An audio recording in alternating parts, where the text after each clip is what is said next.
Last class, we were discussing about the two appearances of Lord Varaha. So, Lord Varaha appeared during Swayambhu Manvantara, which is the current discussion. So, since the discussion is going about the appearance and activities of Lord Varaha, so taking that opportunity, Maitreya Muni also talks about another appearance of Lord Varaha, which takes place some time later during Chakshusha Manvantara. He combines both the pastimes and briefly mentions about the other past appearance of Lord Narasimha, which is Lord Varaha, wherein he appeared to lift the Bhumandala, and that time Hiranyaksha comes and stops him, saying that this earth belongs to us, how can you take it away? So then there was a fight between both of them, and then Lord killed and liberated Hiranyaksha. So that was the pastime that is briefly mentioned in the previous sloka. So we elaborately discussed about referring to different scriptures, especially Bhagavatam, Laghu Bhagavatamrita. We saw what were the two kind of avatars. The first one appeared in Swayambhu Manvantara was Shweta Varaha. The second one appeared during Chaksha Manvantara was Neela Varaha, because he fought with Hiranyaksha, and Neela Varaha's whole body was covered by blood of Hiranyaksha. So he appeared as Rakta Varaha, and sometimes he is also called as Rakta Varaha, but actually he was Neela Varaha. So that was the discussion. We have the place where we stopped in the last class. But actual narration is after the appearance of Swayambhuva Manu and Satarupa from Lord Brahma's body, they approach Lord Brahma asking that please give us some service so that we'll be able to serve you properly. Please tell us how can we please you by engaging some service. So Brahma gives them three instructions. Please get married to Satarupa and beget children who are obedient like you, and take care of the people. So become the ruler of the entire Bhuloka or Bhumandala and take care of the people like a father takes care of children. And tell, look after the prosperity of all the living entities by performing yajna, and worship the Supreme Lord by the performance of yajnas. So in that way, you will please me as well as the Supreme Lord. So Swayambhu Manu said, okay, my dear sir, okay, my dear father, I will do it. So where I am supposed to stay? So you are expert in Shastra, you know where the Manu stays. So Swayambhu Manu says, yes, my dear father, I understand. But as far as my little knowledge is that the abode where the Manus used to stay is nowhere visible now. It seems that it fell into Garbhodaka ocean. And then Brahma also realized it fell into Garbhodaka ocean. Then Swayambhu Manu requested Brahma, my dear father, please do something to bring it up so that I can go and live there. Lord Brahma said, I cannot do it. Only the Supreme Lord can do it. It is the Supreme Lord who created this universe. It is the Supreme Lord who maintained this universe. It is the Supreme Lord who annihilated this universe. It is only He can do. I don't have that much capacity. Then Brahma sat in samadhi meditation and meditated on Supreme Lord. Then Lord appeared as a small creature from his nostril, and it became big, big, big, big. Initially, Brahma and other sages, Prajapatis, they were contemplating who is this special personality. Later on, when they understood that the Supreme Lord, only Supreme Lord can do these wonderful activities, the boar, the small creature which became huge boar, began roaring loudly. So, hearing that roaring sound, the sages, Brahma, they felt confident. Yes, it is Supreme Lord. Then again roaring, saying that I appeared to fulfill your desire to bring the earth, the Bhumandala, from the bottom of Garbhodaka ocean. The Lord began to jump from Satyaloka down to Garbhodaka ocean. Again, he roared while doing so. So the sages became happy. They shouted, they chanted prayers for the glorification of Supreme Lord's prayers from Samaveda, Atharvaveda, Rigveda, etc. The Lord fell into Garbhodaka ocean. He went deep into the ocean. He found out the Bhumandala and he was lifting it up. He lifted up. So since he was lifting it up, at this point of time, Maitreya says that like that, another time also he was lifting the Bhumandala. Suddenly Hiranyaksha came and stopped Lord, and Lord fought with him and killed him. So because since both of them are all similar pastime, he narrated both. So then Lord lifted the Bhumandala. So looking at the wonderful, magnanimous, beautiful form of the Supreme Lord, holding the Bhumandala as he coming out, rising from the waters of Garbhadaka ocean. The great sages could not withhold their hearts. They began to express their gratitude. They began to express their surrender. They began to express um, their happiness that they have seen the wonderful form of the Supreme Lord, and Lord appeared for them. So they began to speak. They began to chant prayers. So starting from 34th verse, the prayers of these great sages are described. The rest of the chapter mostly is all about the prayers offered by the sages of Janaloka, Maharloka, Tapaloka, Satyaloka. Maharloka, Janaloka, Tapaloka, Satyaloka, the four upper planetary systems. All the personalities who are created by Brahma till now, all the great sages, they are all going to offer wonderful prayers. Headed by Brahma, Narada, Shiva, four Kumaras. These are the leaders, and remaining all are sages. Phrugu, Vashishta, Pulaha, Kratu, Marichi, Atri, Angira, so Kardama, Dharma, all these great personalities are going to offer prayers now. So this is where we stopped last time. Kamala Neelam Shadanta Kotya, Kshamam Uchkipantam Gajalila Yanga, Prajnaya Baddanjalayonu Vakre, Virinchi Mukya, Upastuturhisham. Understanding that the boar of black color, Tamala Neela Varaha, Neela Varaha, Tamala Neela, the Lord's. So it's supposed to be white boar, but Tamala Neela means here and there he also has blackish complexion because Lord Vishnu is always bluish complexion. So in that way, who raised the earth on the tips of his white tusks while playing like an elephant for the Supreme Lord. Brahma and others praised him with prayers while folding their hands. So looking at that, no ordinary person can do it. Even Brahma himself could not do, Shiva could not do, all these personalities could not do, but Lord appeared suddenly and jumped into Garbhadaka ocean, and in no time he came out of the waters holding the Bhumandala upon his two white tusks. So Brahma and others became very happy and they began to offer prayers with folded hands because it is the Supreme Lord. They have awe and reverence, so they will offer prayers in that awestruck condition.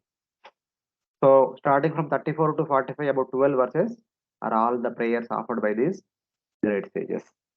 So the Lord's identity has been indicated in these prayers.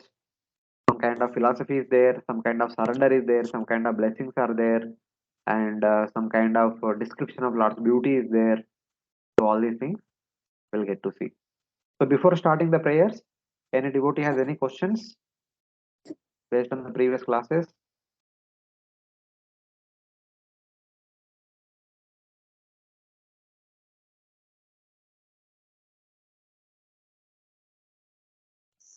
No, Prabhuji. 1 second, just I'll.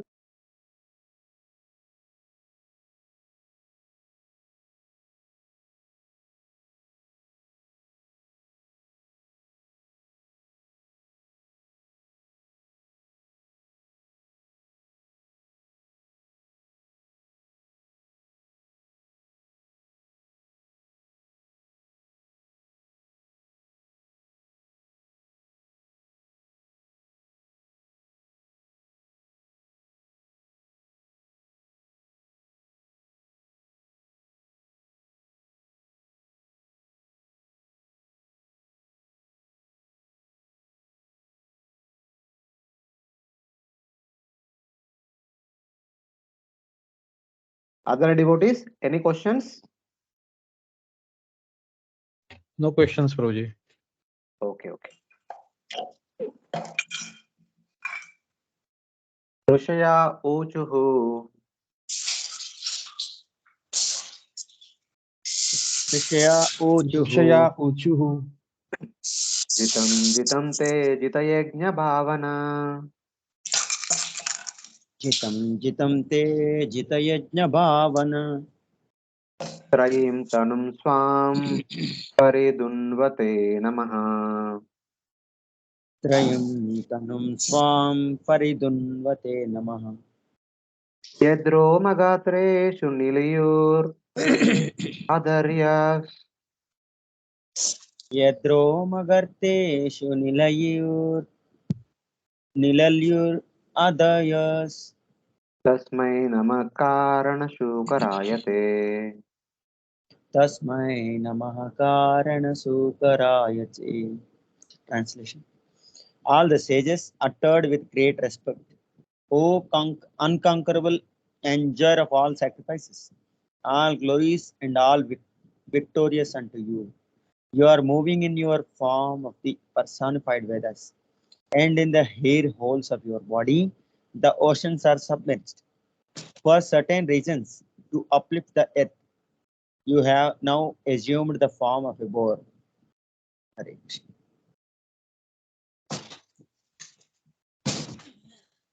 So this is the first prayer. All the great sages are offering. O unconquerable enjoyer of all sacrifices, Ajita Yajna Bhavana. So Lord is glorified many times, even in Bhagavad Gita, as the Lord of the Yajna, the enjoyer of the Yajna. Bhoktara Magnatapasam Sarvaloka Maheshwaram. That is there in the 5th chapter of Bhagavad Gita. Aham hi sarva yajnanam bhoktacha prabhudevacha. That is there in the 10th chapter of Bhagavad Gita, something like that. So many places in the Bhagavad Gita, Lord Krishna also says, and many places in the Bhagavatam also it is said, Lord is actually the enjoyer of Yajna. So he is called Yajna Purusha. All glories and all victories unto you. Jitam jitam te. Jai, jai, they are saying.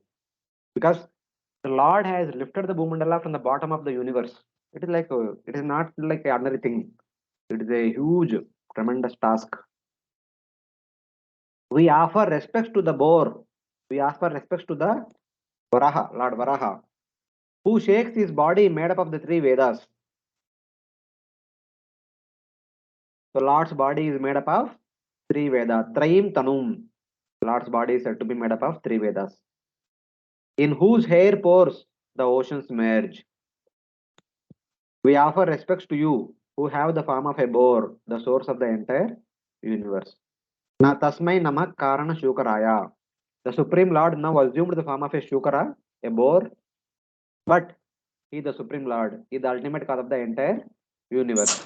He, in whose skin pores all the oceans are situated, he in whose skin pores the universe are situated, is now coming out of the ocean. So this scene is very amazing. From whose skin pore the universe and oceans emitted, and from the ocean the Lord is coming out. This is wonderful activity of the Supreme Lord. So like that, they are glorifying the Supreme Lord. And he is not just coming ordinarily. He is actually coming out of the waters, carrying the most heaviest thing in the entire universe, the entire Bhumandala. Bhumandala is not ordinary small thing. Later on, when we come to 5th canto, we'll see how big the Bhumandala is. It is very huge, very big. The demon has been conquered by you, Tejitam. O unconquerable Lord, glory to you, protector of the sacrifice. You are the cause of all sacrifices. You are the three Vedas, O cause of all the universes. So basically, they are offering. So here there are two meanings. Jitam Jitam. One meaning of Jitam is Jai Jai. You have done the undoable thing. So even Brahma and Shiva did not think of bringing the Bhumandala out of the waters. But Lord did it easily.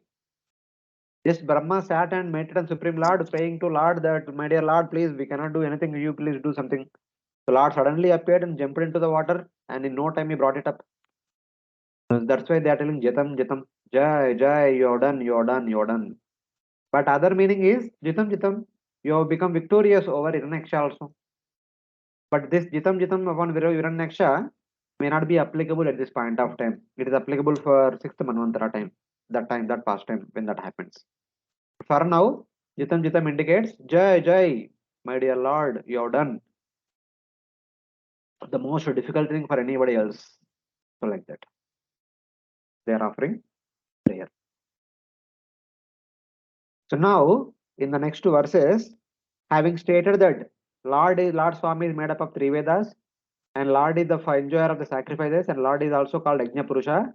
Now, how the Lord is Yajna Purusha? That will be elaborated in the upcoming verses. Rupam tavaitam nanu dushkrutatmanam Rupam tavaitam nanu duskrita manam durdarshanam deva yadadvaratmakam durdarshanam deva yad adbharatmakam चंदांसि यस्य त्वचि बर्हि रोमशो chandamsi jasya tvachi barhi romansi आज्यं दृशित्वु आज्यं दृशिस्तु अङ्घ्रिषु चारुहोत्रम् ajyam drusichu anugrisichu chatur hotram. Translation. O Lord, your form is worshipable by performances of sacrifice, but souls who are simply miscreants are unable to see it. All the Vedic hymns, Gayatri, and others are in touch of your skin. In your bodily hairs is the pusa grass. In your eyes is the clarified butter, and in your four legs are the four kinds of fruitive activities. In a yajna, there are many things are involved, and here the sages are telling that all those ingredients, utensils, paraphernalia, the people, chanting of the mantras, performance of certain activities, all these manifested from your personality only. How? Now we'll tell you. From each of your bodily limb, one important ingredient or activity of the yajna has manifested. So this they are going to tell now in next four verses. Starting from this verse, next four verses talks about how different things of yajna are manifested from Lord Varaha. So now let us see one by one. O Lord, the sinful cannot see your form at the sacrifice. Duskruta Atmanam Durdarsham.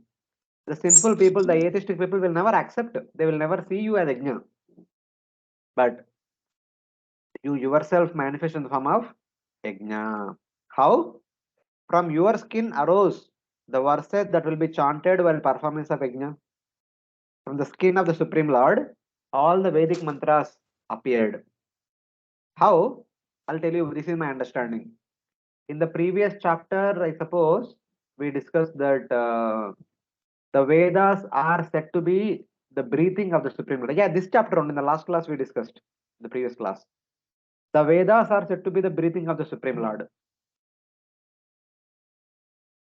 So then, in relation to Mahavishnu, we hear that Yak Karanarnava Jale Bhajatisma Yoga Nidra Mananta Jagadanda Saroma Kupa. So that is there. Yashvaisa Nishvasita Kala Matavalamba Jivanti Loma Vilaja Jagadanda Nata Vishnur Mahan Sayese Kala Vishesho Govinda Madi Purusham Tamaham Bajami. Yashvaita Nishvasita Kala Matavalambya. At the time when Mahavishnu breathes out, all of us we breathe out through our nostril. When Mahavishnu breathes out, not from his nostril, but from his various skin pores, all the different types of universes will manifest in their seed form. The seed of the universe is Pradhana. So Pradhana will come out of the skin pores of Mahavishnu. That is Lord's breathing. So it's like that. So in that way it is said that Lord's breathing, it also takes place from the skin pores of the Supreme Lord. As again, the same Brahma Samhita says, Angani yasya sakalendriya vrittimanti pashyanti panti kalayanti shiram jaganti. Angani yasya sakalendriya vrittimanti. So whatever activity we are supposed to do with one bodily limb, we can only do with that limb only. We cannot do with other limb. But this condition does not applicable to Supreme Lord. Supreme Lord can do one activity of one limb with another limb also. For example, for us eating means we have to eat through mouth. For us seeing means we have to see through our eyes. For us hearing means we have to hear through ears only. But for Lord it is not like that. When we offer bhoga, Lord will accept our bhoga by any means. Sometimes he may offer our bhoga by looking at it. Sometimes he may offer by our bhoga by smelling at it. So it's like that. Anything, any limb of the body of the Supreme Lord can do the activity of any other limb also. So that is how the Lord is. So here you can say, at one place it is said that Lord's breathing is the Vedas. At other place it is said that Lord breathes through his skin pores. So from his skin pores, the Vedas came out. So like that we can say. From his air holes around the Kusha grass. All the Kusha grass also appeared from Lord's air holes. So later on in the 22nd chapter, I think we'll study that. Barishmati. There is a place known as Barishmati, which is the capital of Swayambhu Manu. Currently the Manu is there. Swayambhu Manu, who is actually, by whose request only Lord Brahma prayed to Supreme Lord and Lord appeared as Varaha.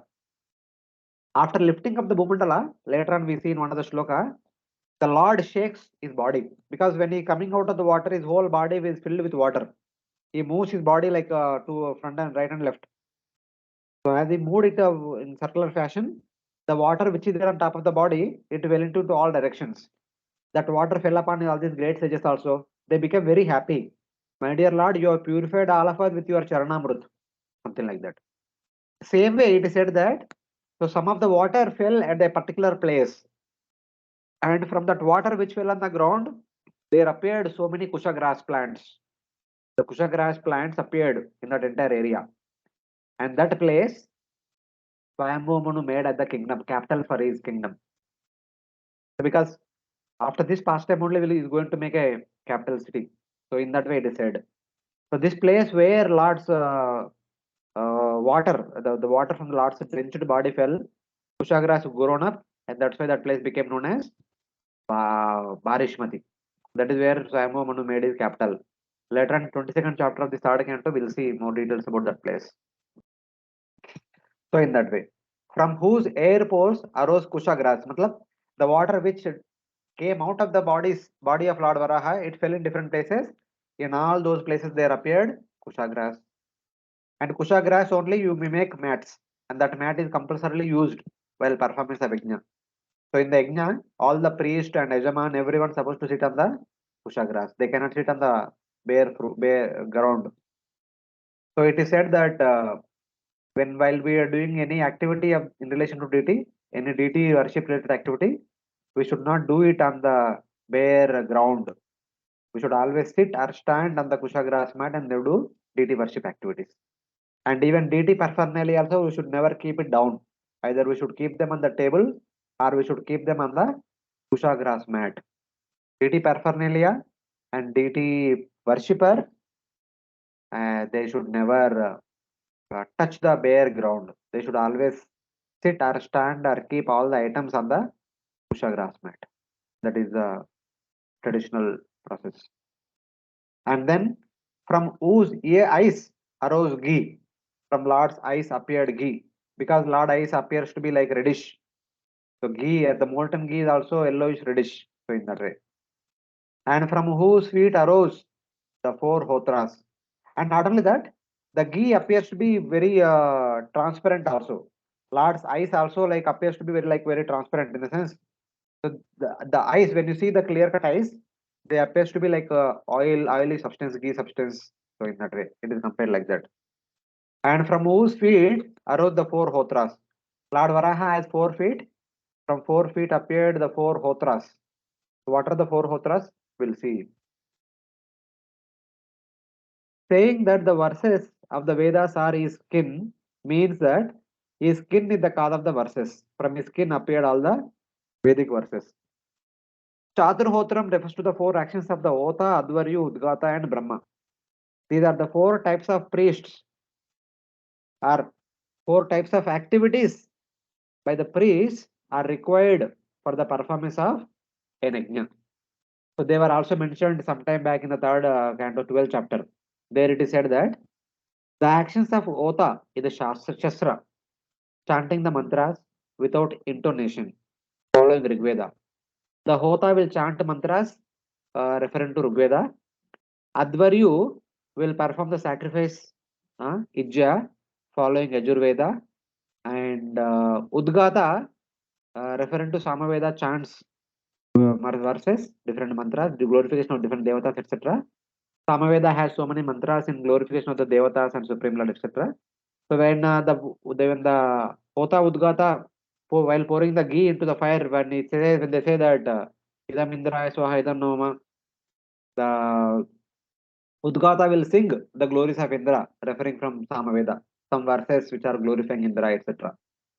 And then Brahma, referring to Adharva Veda, he looks after the entire performance of sacrifice. If there is any mistake, he will correct by chanting mantras, etc. So by chanting purificatory mantras or correction mantras, etc. So that all these four people put together, they actually perform the entire sacrifice properly. I am not sure whether, or maybe a little bit confusion. In the first canto, we study that Hota is the one who actually offers into Yajna. He is actually the performer of Yajna. When Advaryu says that Idam Indra Swa Idam Noma, Hota will put ghee into the fire sacrifice. There is seems to be a little bit opposite, but whatever it is. So four of them are doing four activities. So in that way, they accomplish the yajna. And all these things appeared from different body limbs of the Supreme Lord. So from skin appeared Vedas, from hair holes appeared Kushagras plants, from eyes appeared ghee, and from 4 feet appeared the 4 priests and 4 priestly activities for the accomplishment of a yajna. So this is how the Lord's form has been indicated uh, as the source of the different ingredients and activities of a yajna. Thus, he can be called as Yajna Purusha. So, like that. They are continuing now.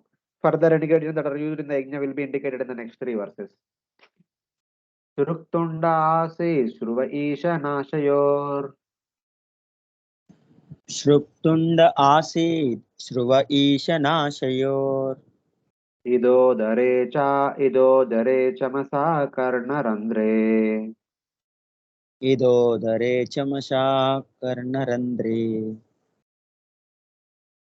प्रासित्रमास्ते ग्रसने ग्रहास्तु ते प्रासित्रमास्ये ग्रसने ग्रहास्तु ते यच्चर्वणं ते भगवन् अग्निहोत्रम् यच्चर्वणं ते भगवन्नग्निहोत्रम्. Translation: O Lord, your tongue is a plate of sacrifice. Your nostril is another plate of sacrifice. In your belly is the eating place of sacrifice. And another plate of sacrifice is the holes of your ears. In your mouth is the Brahma plate of sacrifice. Your throat is the plate of sacrifice known as Soma. And whatever you chew is known as Agnihotra.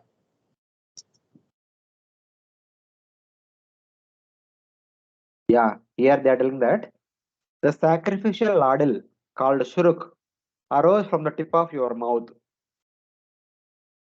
The ghee ladle called Shruva arose from your nostril. The Ida vessel arose from your stomach. The Soma container arose from your ears. The Prashitra vessel appeared from your mouth. The Soma ladle arose from the space in your mouth. The chewing of the offering is our fire sacrifice. Shruk is a large sacrificial ladle. It appeared from the tip of his mouth. Those devotees who are coordinating the performance of an yajna, who are actually helping by an yajna performance, so they might have understood what are these ingredients, what are these different things. There are different kinds of spoons, so made up of wood. So one wooden spoon is used to light the fire. One wooden spoon is used to offer ghee. one wooden spoon is used to offer that Purna Kumbha offering, etc. etc. So many things are there. And one vessel is used to keep the ghee, one vessel is used to keep the light, one vessel is used to offer the boga. So these are different things. And one vessel is said to be used to offer somarasa, prepare somarasa, something like that. They are the different ingredients that are used in Yajna, and all these things appeared from the different limbs of the Supreme Lord's body. So that is what is mentioned. So Shurk is a sacrificial ladle, a big spoon. Shruva appeared from his nostril. The Ida vessel is for eating. Chamasa and Graha are vessels for Soma.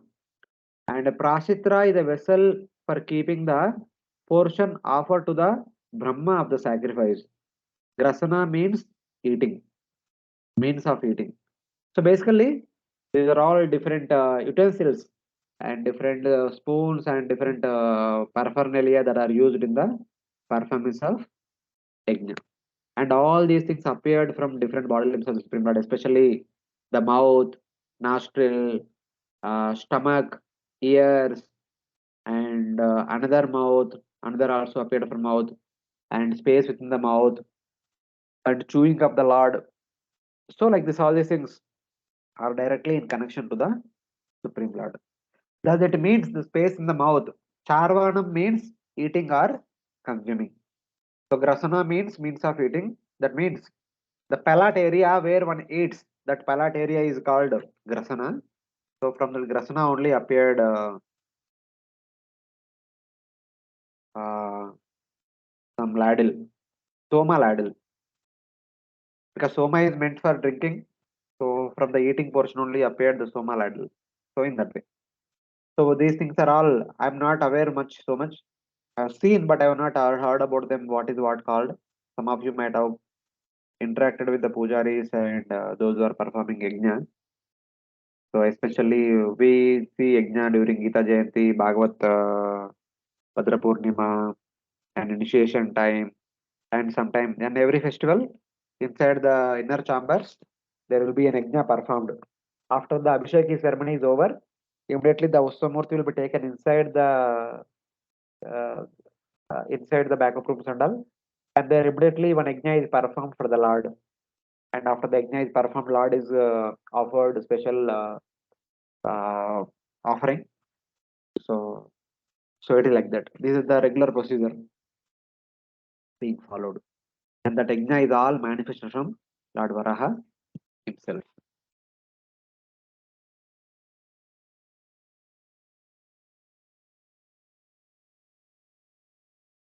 So maybe in order to know more details about this, what is this brook, తర్వాత afterwards Shurva, Ida, and Chamasa, Pratisaram, Grasana, etc. Someone can check with the Pujari, they will give more details.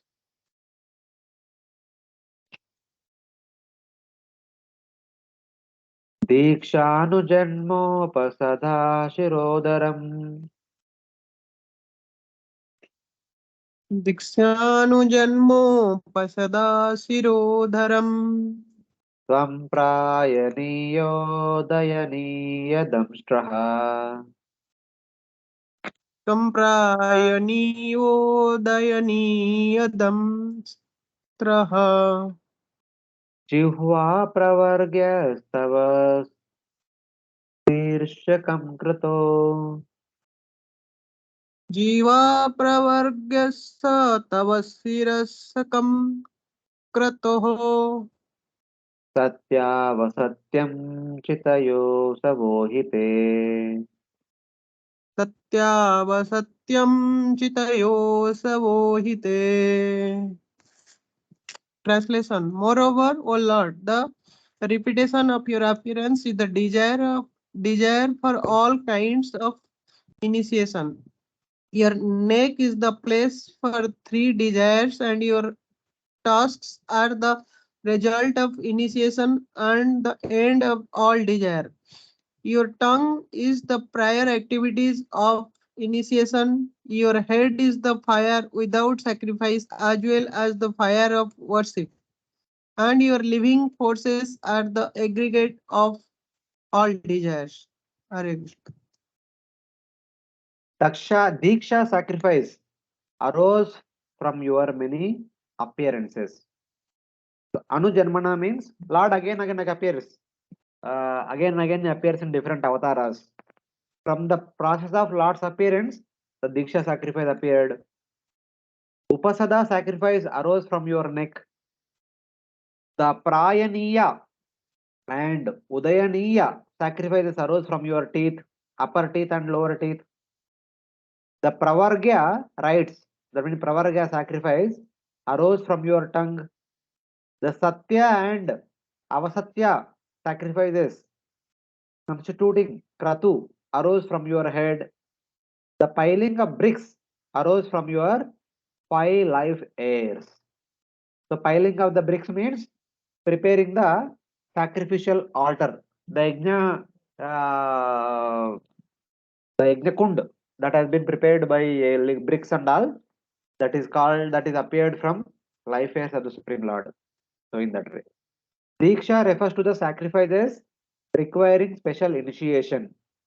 So these sacrifices need special initiation, then they only can perform. That's why they are called Diksha sacrifice, Diksha Yajna or something like that.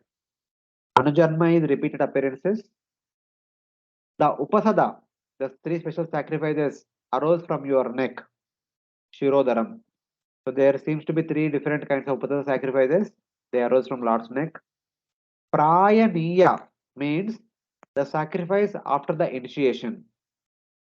So whatever sacrifice that is performed immediately after initiation, that section of sacrifice is called Prayaniya, and that is there. And Udayaniya is the final part of the sacrifice. So the initial portion of sacrifice is called Prayaniya, and the final portion of sacrifice is called Udayaniya, and both of them appeared from the teeth of the Supreme Lord. In that way, these arose from your teeth. Pravargya is a rite proceeding the Upasada sacrifice. So there is Upasada sacrifices. The 3 special sacrifices arose from your neck. So 3 sacrifices, Upasada sacrifice need to be performed. Afterwards, the 4th one is Pravargya. This will be performed just after Upasada sacrifice. So the Pravargya is the rite preceding the Upasada sacrifice using a Mahavira vessel. So there is a special vessel is used for that. That is a Mahavira vessel. So in that way. Satya is fire without performing sacrifice. Satya is actually a kind of fire. Satya and Avasatya fires constituting Kratu arose from your head. So Satya is without the kind of fire without performing sacrifice. Avasatya is domestic fire. So I am not sure what are these, but these are also mentioned here. It is if Satya could be the fire of sacrifice, Avasatya is the domestic fire of the sacrifice, something like that. They together form Kratu. They arose from your head. Laving the bricks arose from your 5 life heirs. Prana, Apana, Samana, Vyana, Udana, etc. So in the Bhagavad Gita, 9th chapter, there in one place Lord Krishna says, Aham Kratur Aham Yajna Swadaham Aham Aushadam.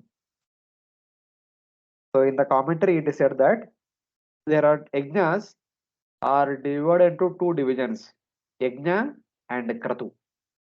Kratu are those sacrifices in which there is an animal is offered. A animal is offered as a bali for the sacrifice. And yajna are those sacrifices in which there is no animal killing.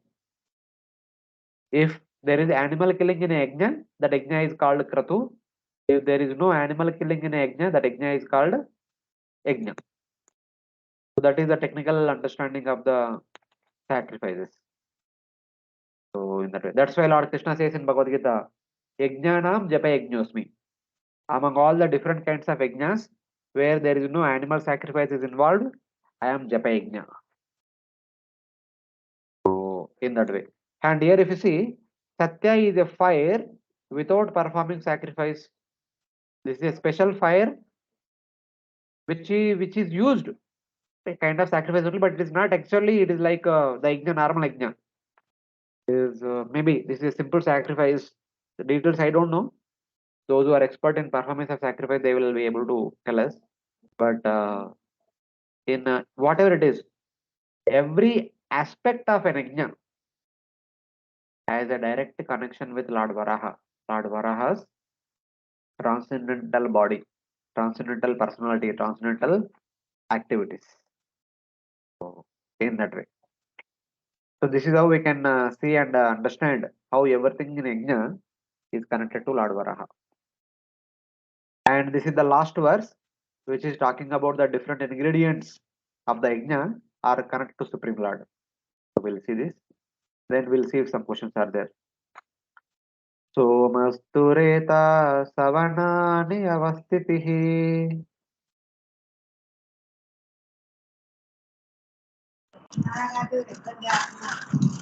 Somastureta Savananyavastite Samsa vibedastava devadatavaha. Sutta Veda Tava Datavaha Satrani sarvani sharira sandis. Satrani Sarvani Sarira Sande Tam sarvayajna kraturisti bandhana. Vama Sarvayajna Kraturisti Bandhana. Translation. O Lord, your semen is the sacrifice called Somyajna. Your growth is the ritualistic performances of the morning. Your skin and touch sensation are the 7 elements of the Agnishtoma sacrifice. Your bodily joints are symbols of various other sacrifices performed in 12 days. Therefore, you are the object of all sacrifice called Soma and Asoma, and you are bound by yajnas only. Yeah. O Lord, Soma arose from your semen. The time for morning rites arose from your seat. The 7 types of sacrifices arose from your 7 dhatus. The Satra sacrifice arose from your joints. You are all sacrifices with and without Soma. You are bound by the devotion expressed in sacrifice. So just like we always say, Lord is bound by prema. Lord is bound by our bhakti. Same way here all the greats are telling that, you my dear Lord, you are bound by yajna. When the devotees perform yajna, you become controlled by them. You become subservient to such devotees. So like that. Savanani means the time for rituals during the morning hours. Early morning hours are good for performing yajna. So in that way. Avastitihi means the seat, the asana of the Supreme Lord. Samstha Videha, Samstha Vibeda, indicate that seven sacrifices refer to Agnishtoma sacrifice. The 7 types of sacrifices arose from your 7 dhatus. From the 7 dhatus of the body of the Lord, the 7 important sacrifices appeared. Agnishtoma sacrifice, Atyagnishtoma sacrifice, Ukta, Sodasi, Vajapeya, Atiratra, and Aptoryama. They arose from the 7 dhatus. I don't know how many of you are from Brahmanical family background, and some of you must have heard these names in your past. Maybe hearing some satsang programs, or in your family members talking about them, or visiting some places where these kind of yajnas are performed, etc. At least I only read in the Bhagavatam here and there once or twice, but not so much idea of all these things. We generally hear about Gomeda Yajna, Ashwamedha Yajna, Rajasvi Yajna, etc. etc. But these are all different yajnas that are also performed by different personalities in the past. And all these appeared from the 7 dhatus of the Supreme Lord. Satrani refers to many sacrifices performed over 12 days. Satra, we hear na Bhagavad Satra chal raha hai, Satra Satra. Satra means maybe it looks like 12 days. So when this sacrifice continued for 12 days, it can be called as Satra. Yajna refers to sacrifice without soma. And kratu refers to sacrifice using soma. So this is another definition. So one definition of yajna is without animal killing and also without soma. Another, the kratu means without with animal killing and with soma. So this is another way of defining them. You are obligated to devotion expressed to you through sacrifice. All these great devotees who perform yajna, they also have bhakti and they are expressing their bhakti by the performance of yajna.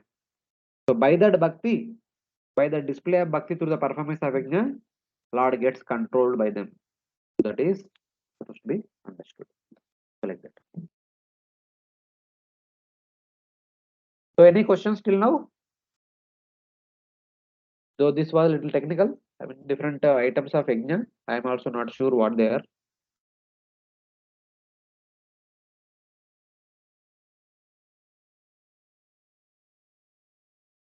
Hare Krishna, any devotees have any questions? No, Prabhuji. Okay. Namo namaste kila mantra devata.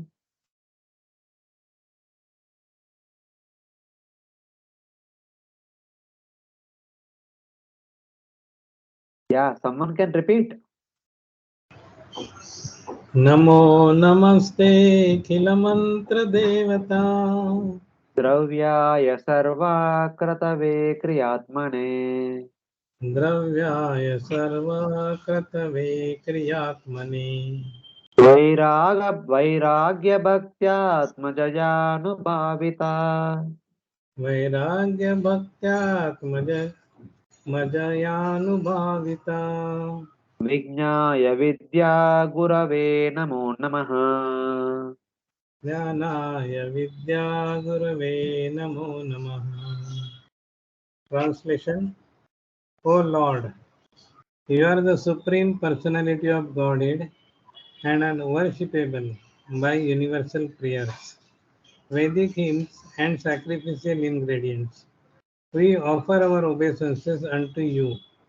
You can be realized by the pure mind, freed from all visible and invisible material contamination. We offer our respectful obeisances to you as the Supreme Spiritual Master of the knowledge in devotional service. Hare Krishna. We offer repeated respects to you, Namo Namaste, who are all materials for sacrifice, the devatas and the mantras. So whatever has been stated in the previous 4 verses, it is getting summarized here. My dear Lord, we are offering obeisance unto you because it is from you all the ingredients of the sacrifice appeared. It is from you all the devatas manifested. It is from you all the mantras appeared. And who are the whole sacrifice? Sarva Kratave. You are actually the complete sacrifice. And you are the form of all things related to sacrifice. Kriyatmane. Therefore, we offer repeated respects to you, the Guru of knowledge, Vidya Gurave, who should give realized knowledge. Since you are Vidya Guruve, you are Guru of Vidya, you can give us the knowledge. So please give us, please empower us with the proper knowledge by conquering our minds through bhakti endowed with material detachment.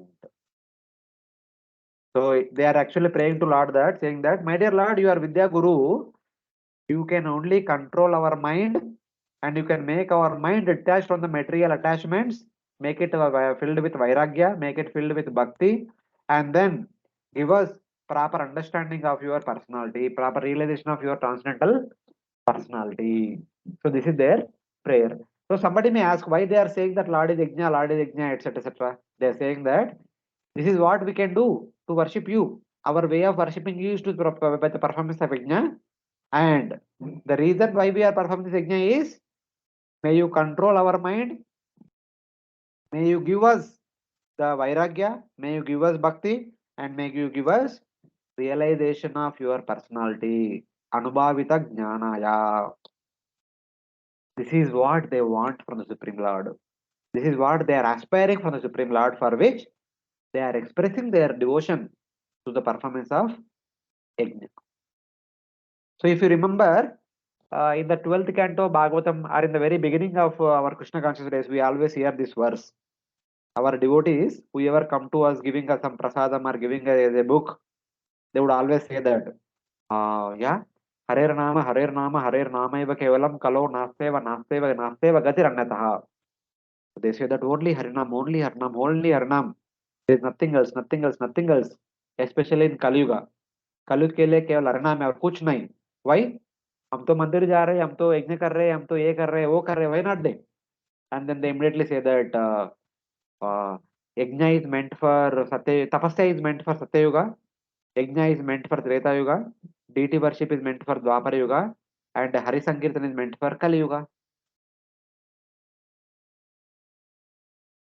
कृतय ध्यायतो Vishnu त्रेतायम यजदो मकै द्वापरो हरि परिचर्यायाम कलो तद हरि कीर्तन. So these are the two verses which we hear in the beginning days of our ISKCON. Initially, everyone will speak these verses only.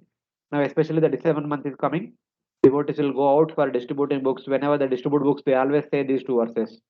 This is Kali Yuga. If now only Kirtan works, other things will not work. The Yajna, Tapasya, and deity worship not so much, and the Kirtan you should do. Japa and Sankirtan only, like that. People inspire us.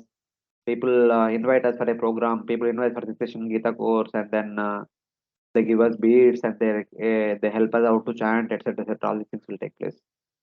So like that. So here now this is the, I mean, in connection to that we can see that now this is the beginning of Swayambhuva Manvantara. The beginning must have been with Satya Yuga only. So the great sages are saying that our way of worship is to performance of yajna. Beginning means, yeah, Satya, Treta, whatever you can say. And that is one reason. And the other reason is that all the great sages appeared as a representative of Karma Yoga. We saw that previously. Narada appeared as a representative of Bhakti. Four Kumaras appeared as a representative of Jnana Yoga, Ashtanga Yoga. And all these great sages, Pulaha, Pulasya, Akratu, Angira, Bhrugu, etc., they appeared as the teachers of Nishkama Karma Yoga. The principal activity of Nishkama Karma Yoga is to perform yajna. Their means of executing bhakti is the performance of yajna. So it is obvious they will say, they will talk about yajna only. So they are talking about yajna. So by the performance of yajna, we are expressing our bhakti onto you.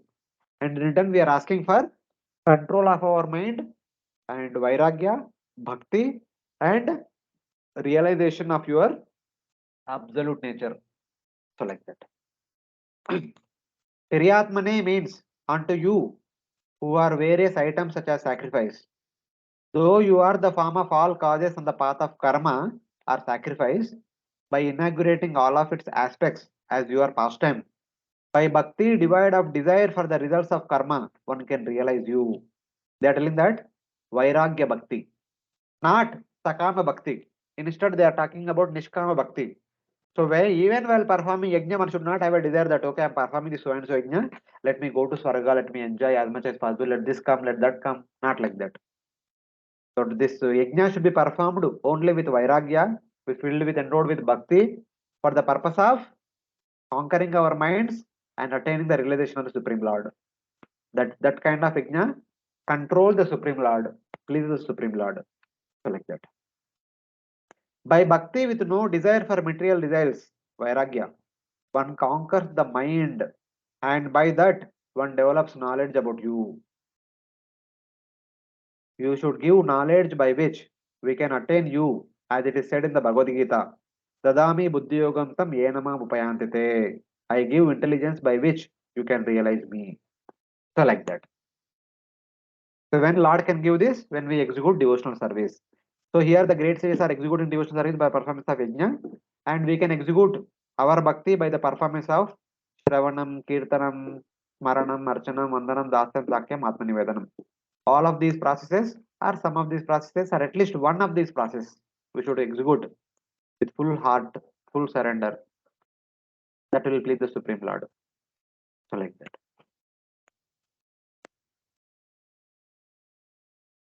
Yeah. Any questions till now? Hare Krishna? No?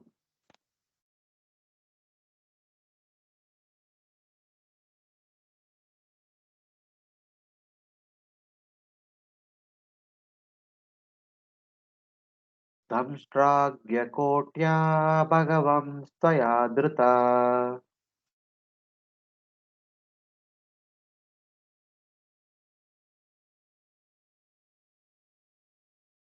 Hare Krishna. Devotees are there.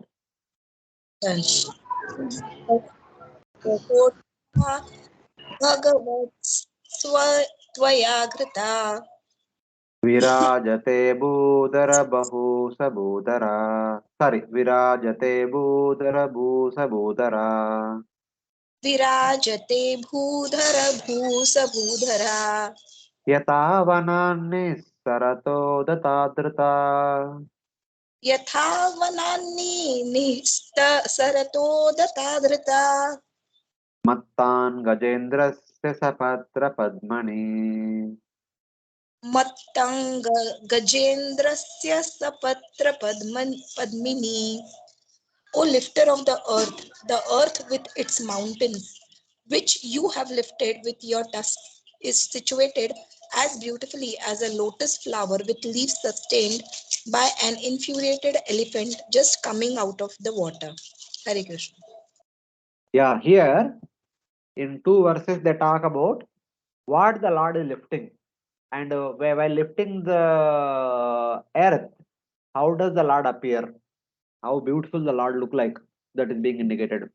O Lord, O lifter of the Bhumandala, the Bhumandala with its mountains held by you on the tip of your tusk appears beautiful.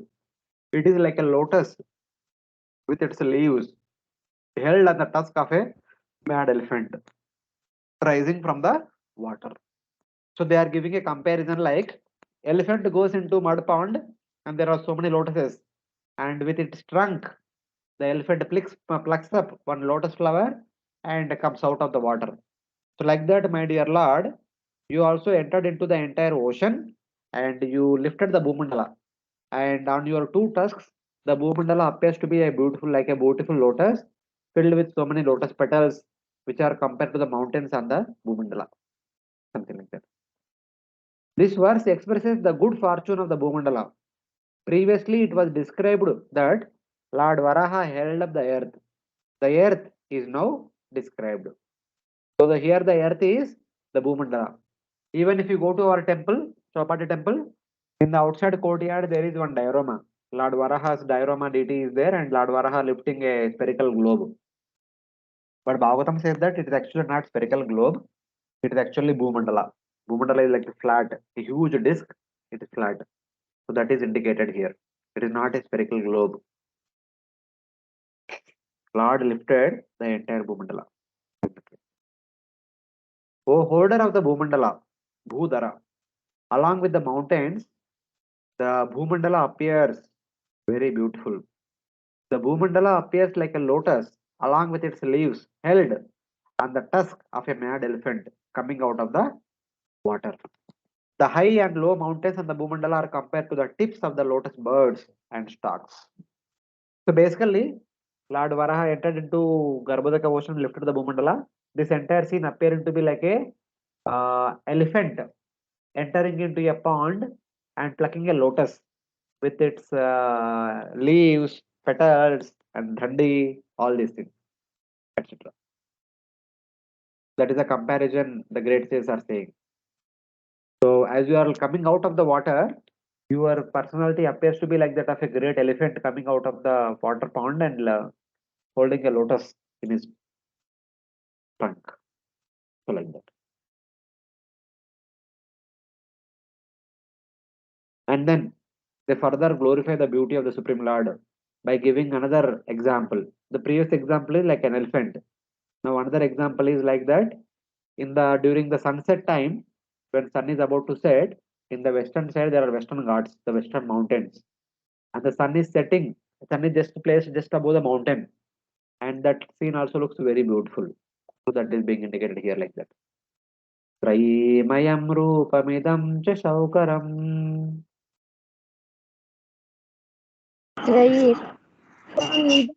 सौकरम् bhumandalena tadata dhrtena te. मण्डलेनाथ दत्ताद्रे तनेतते चकास्ति शृङ्गोदगनेन भूयसा चकास्ति शृङ्गोद गणनेन भूयशा कुलाचलेन्द्रस्य यथैव विभ्रमा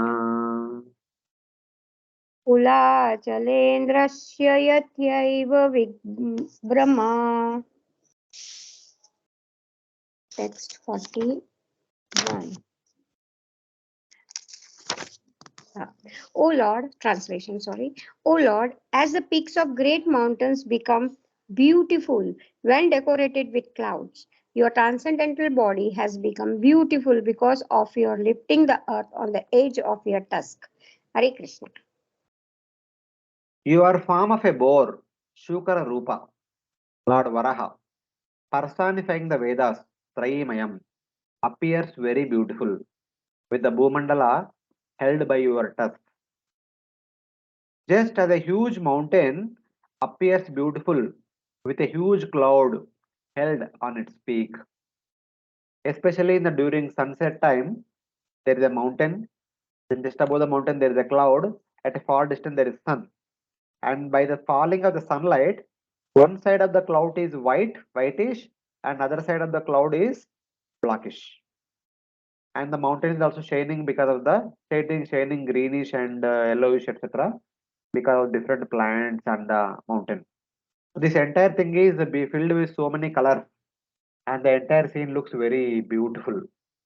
So that's how the Lord, along with the Bhumandala, is appearing now. So in that way.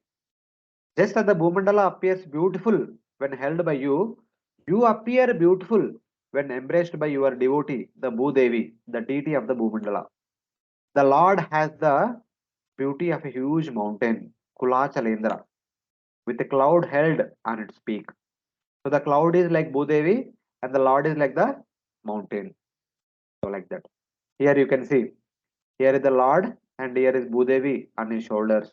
Lord and Bhudevi, Lord and Bhudevi. So traditionally, the Lord Varaha's deity is always shown with Bhudevi on his shoulders. So Lord is actually lifting the Bhudevi, the deity personified form of the entire Bhumandala. But nowadays, people keep a globe, earth globe on the tusk of Lord Varaha. That is actually not correct. This is the appropriate description. Lord is not lifting a Bhumandala which is non-entity. He actually feeling that he is lifting the Bhudevi from the waters. That's why he is lifting her with so affection and so care. So like that. So this is the Bhumandala. So normally in our normal picture they show the Lord Varaha is lifting a spherical globe. That is actually not appropriate. The Bhumandala is like this. It is a flat disc consisting of so many oceans, so many dvipas, so many varshas, so many mountains, etc. etc. And in that big Bhumandala, there is one small portion which is known as Bharatakanda, and that Bharatakanda is our earth globe. So our earth globe is a small portion of the big Bhumandala. So I'll tell you how it is. The big Bhumandala, the diameter of this Bhumandala from here to here, it is approximately 500 million yojanas. And the diameter of the earth globe is 1000 yojanas. See how much ratio. The earth globe would be not even the size of the cursor here which I show. Even it is a small dot particle. There is only 1000 yojanas. The diameter of the earth globe is 1000 yojanas. The diameter of the Bhumandala is about 500 million yojanas. That means 50 crore yojanas. So where is 50 crore and where is 1000? So 50 crore to 1000 is like 5 lakh yojanas, 5 lakh times. It is Bhumandala is 5 lakh times bigger than the earth globe. And that entity is lifted by Lord Varaha. So kindly understand it. So this is about Hiranyaksha. Hiranyaksha, Lord killed Hiranyaksha at that time. So he lifted the entire Bhumandala and kept it above the waters. Like that. So that's how the sages are glorifying the Lord's transcendental beauty. Lord's previously they said the Bhumandala is like the lotus flower and you are like the elephant. And now they are saying Bhumandala is like the cloud, sunset cloud, and you are like the sunset mountain. So like that.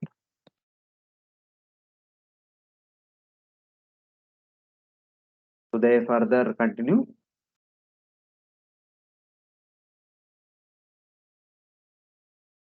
संस्थापयैनां जगतां सतस्तुषाम्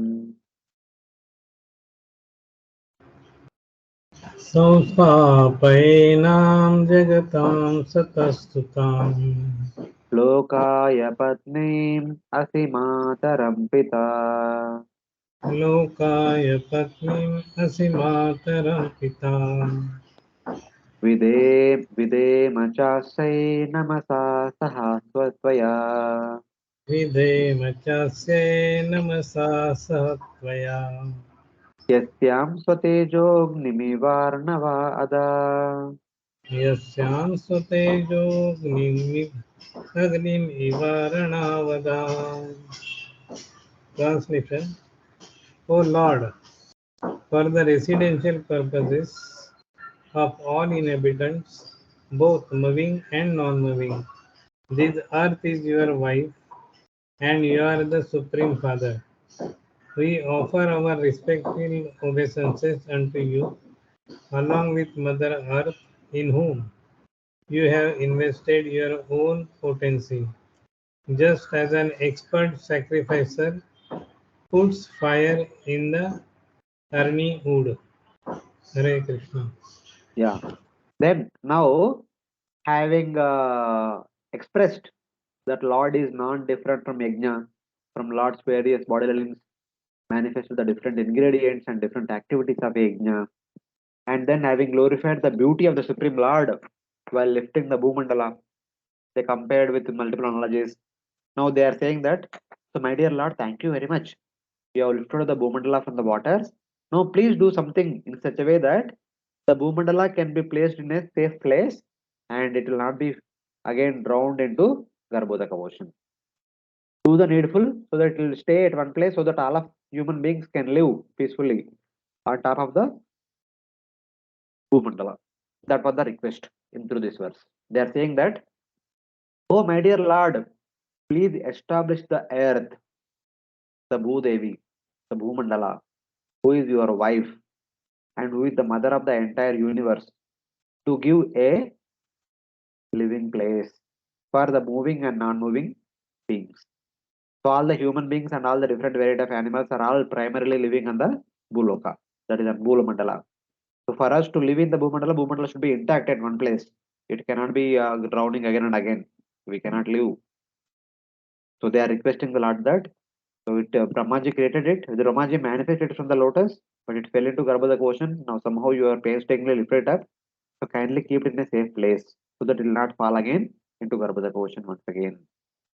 Since you are the father, since you are the father of everyone and Bhumandala is the mother of everyone, it is your responsibility to provide a stable place so that people can live and perform their respective activities.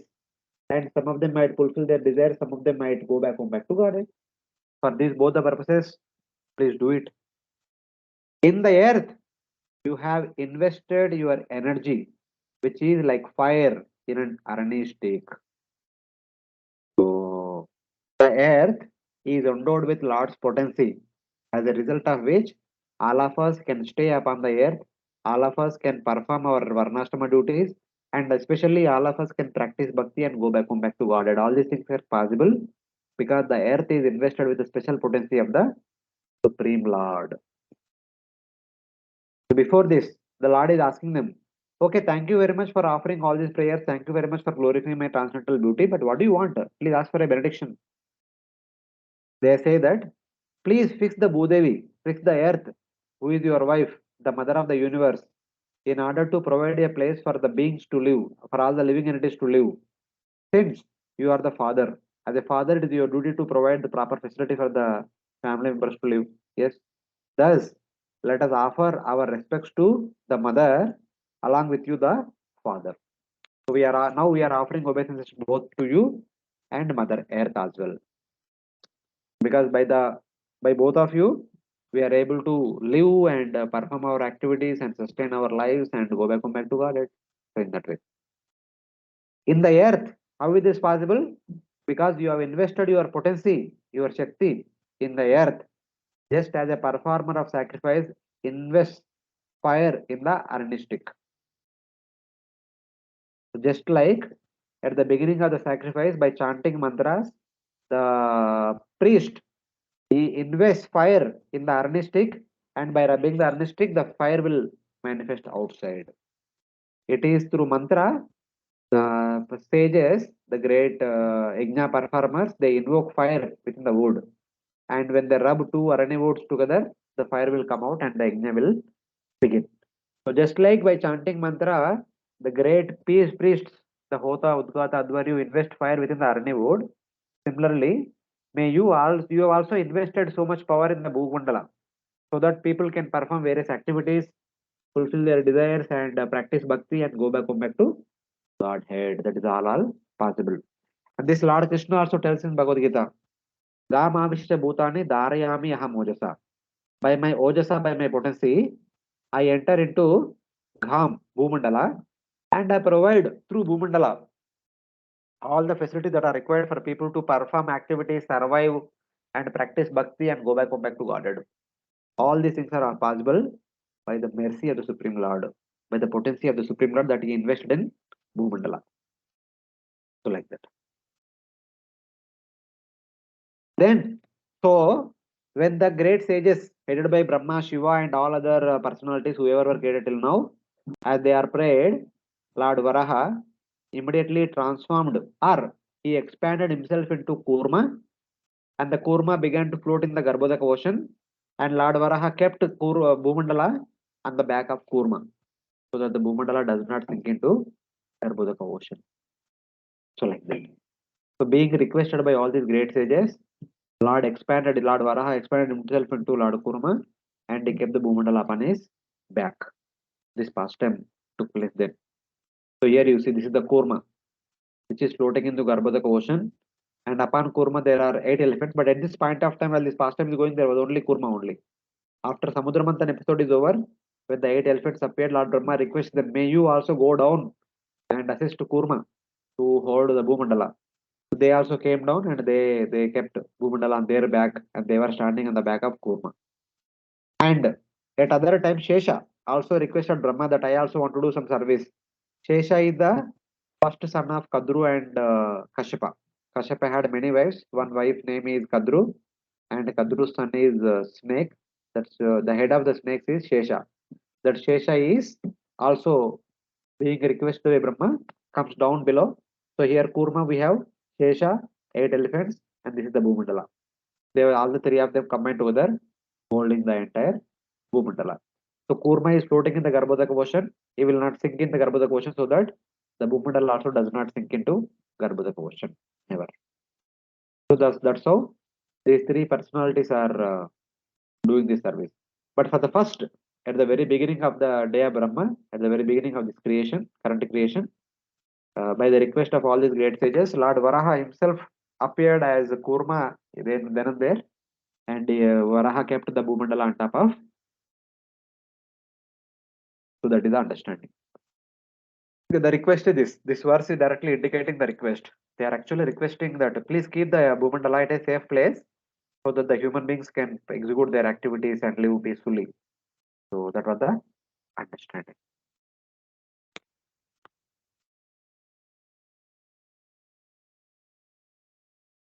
So the next verse.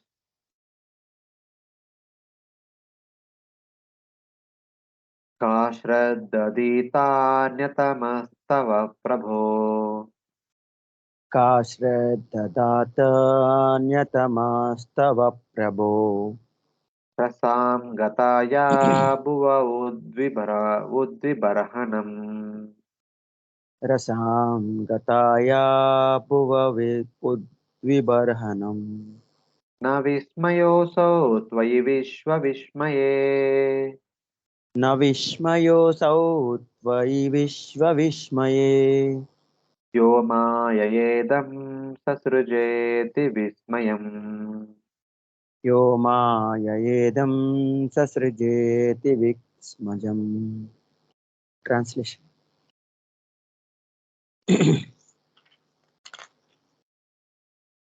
Who else but you, the personality of Godhead, could deliver the earth from within the water.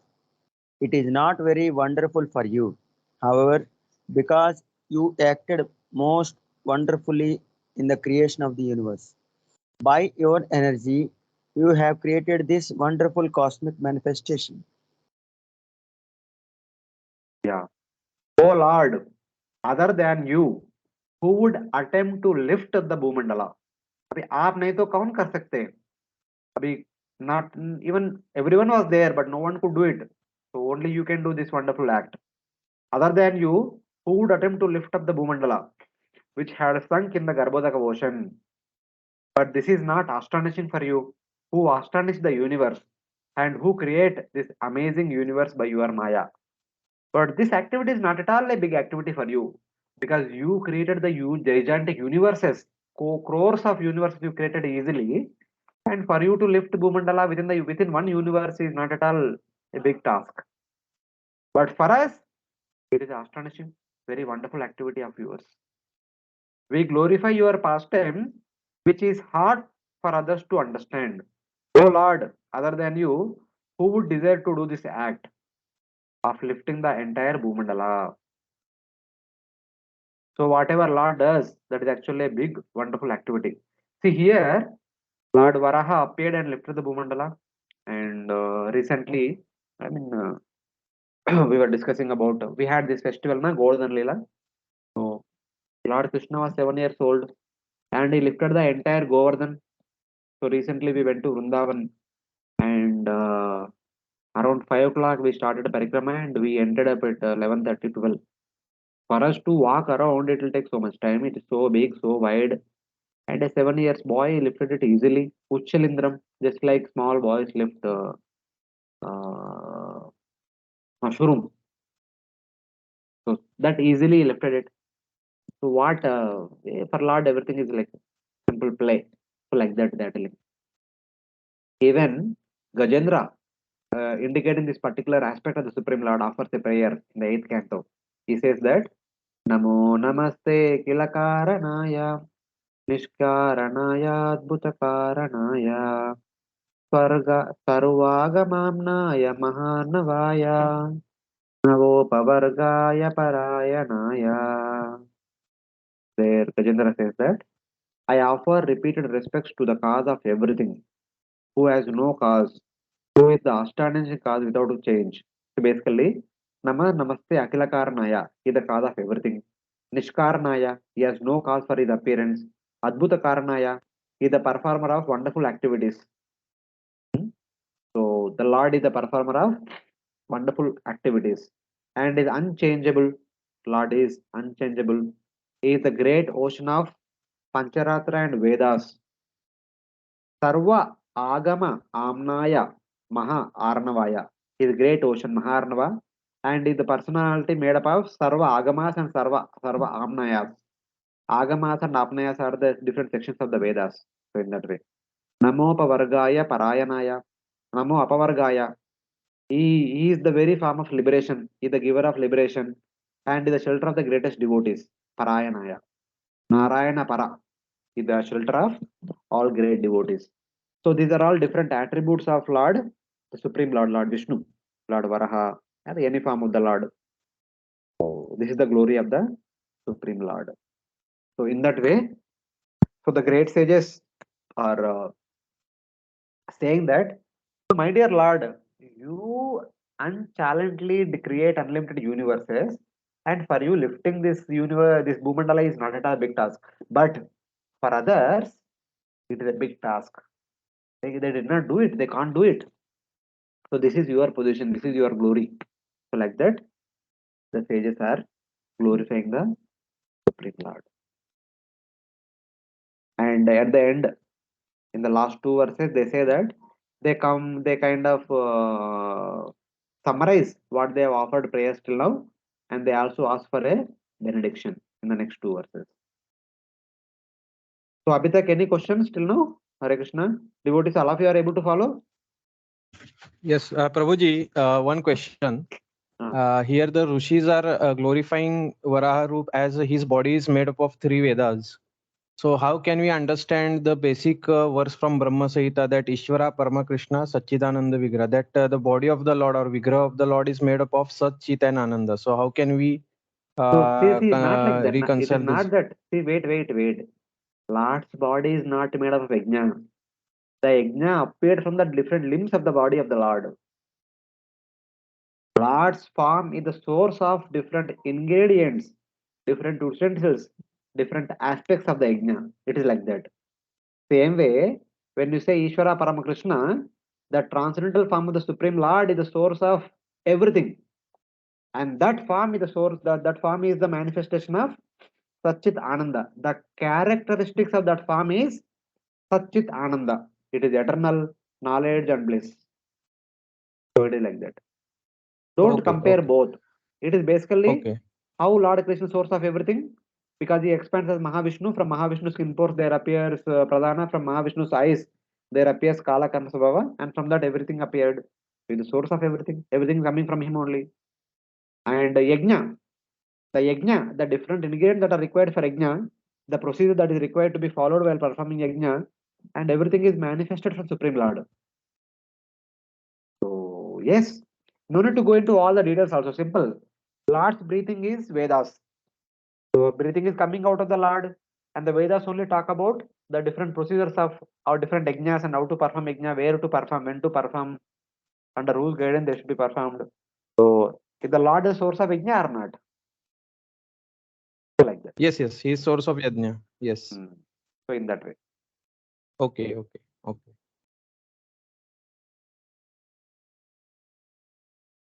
Other devotees have any questions? No, Prabhuji. Yes, Prabhuji. Yes.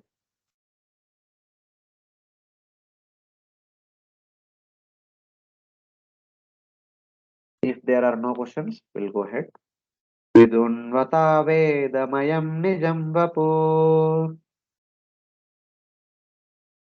Vidunvata Vedamayam Nijam Vapur Janastapastasya Nivasino Vayam Janastapa Satya Nivasino Vayam Shatashikoddhuta Shivambu Bindubir Satashikoddhuta Sivam Bhuvundi Bindubir Vimbrujyamana Brushamesha Pavita Vimrujyamana Brashamisha Pavitaha. Translation.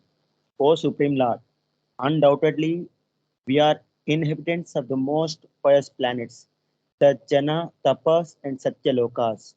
But still, we have been purified by the drops of water sprinkled from your shoulder hairs, by the shaking of your body.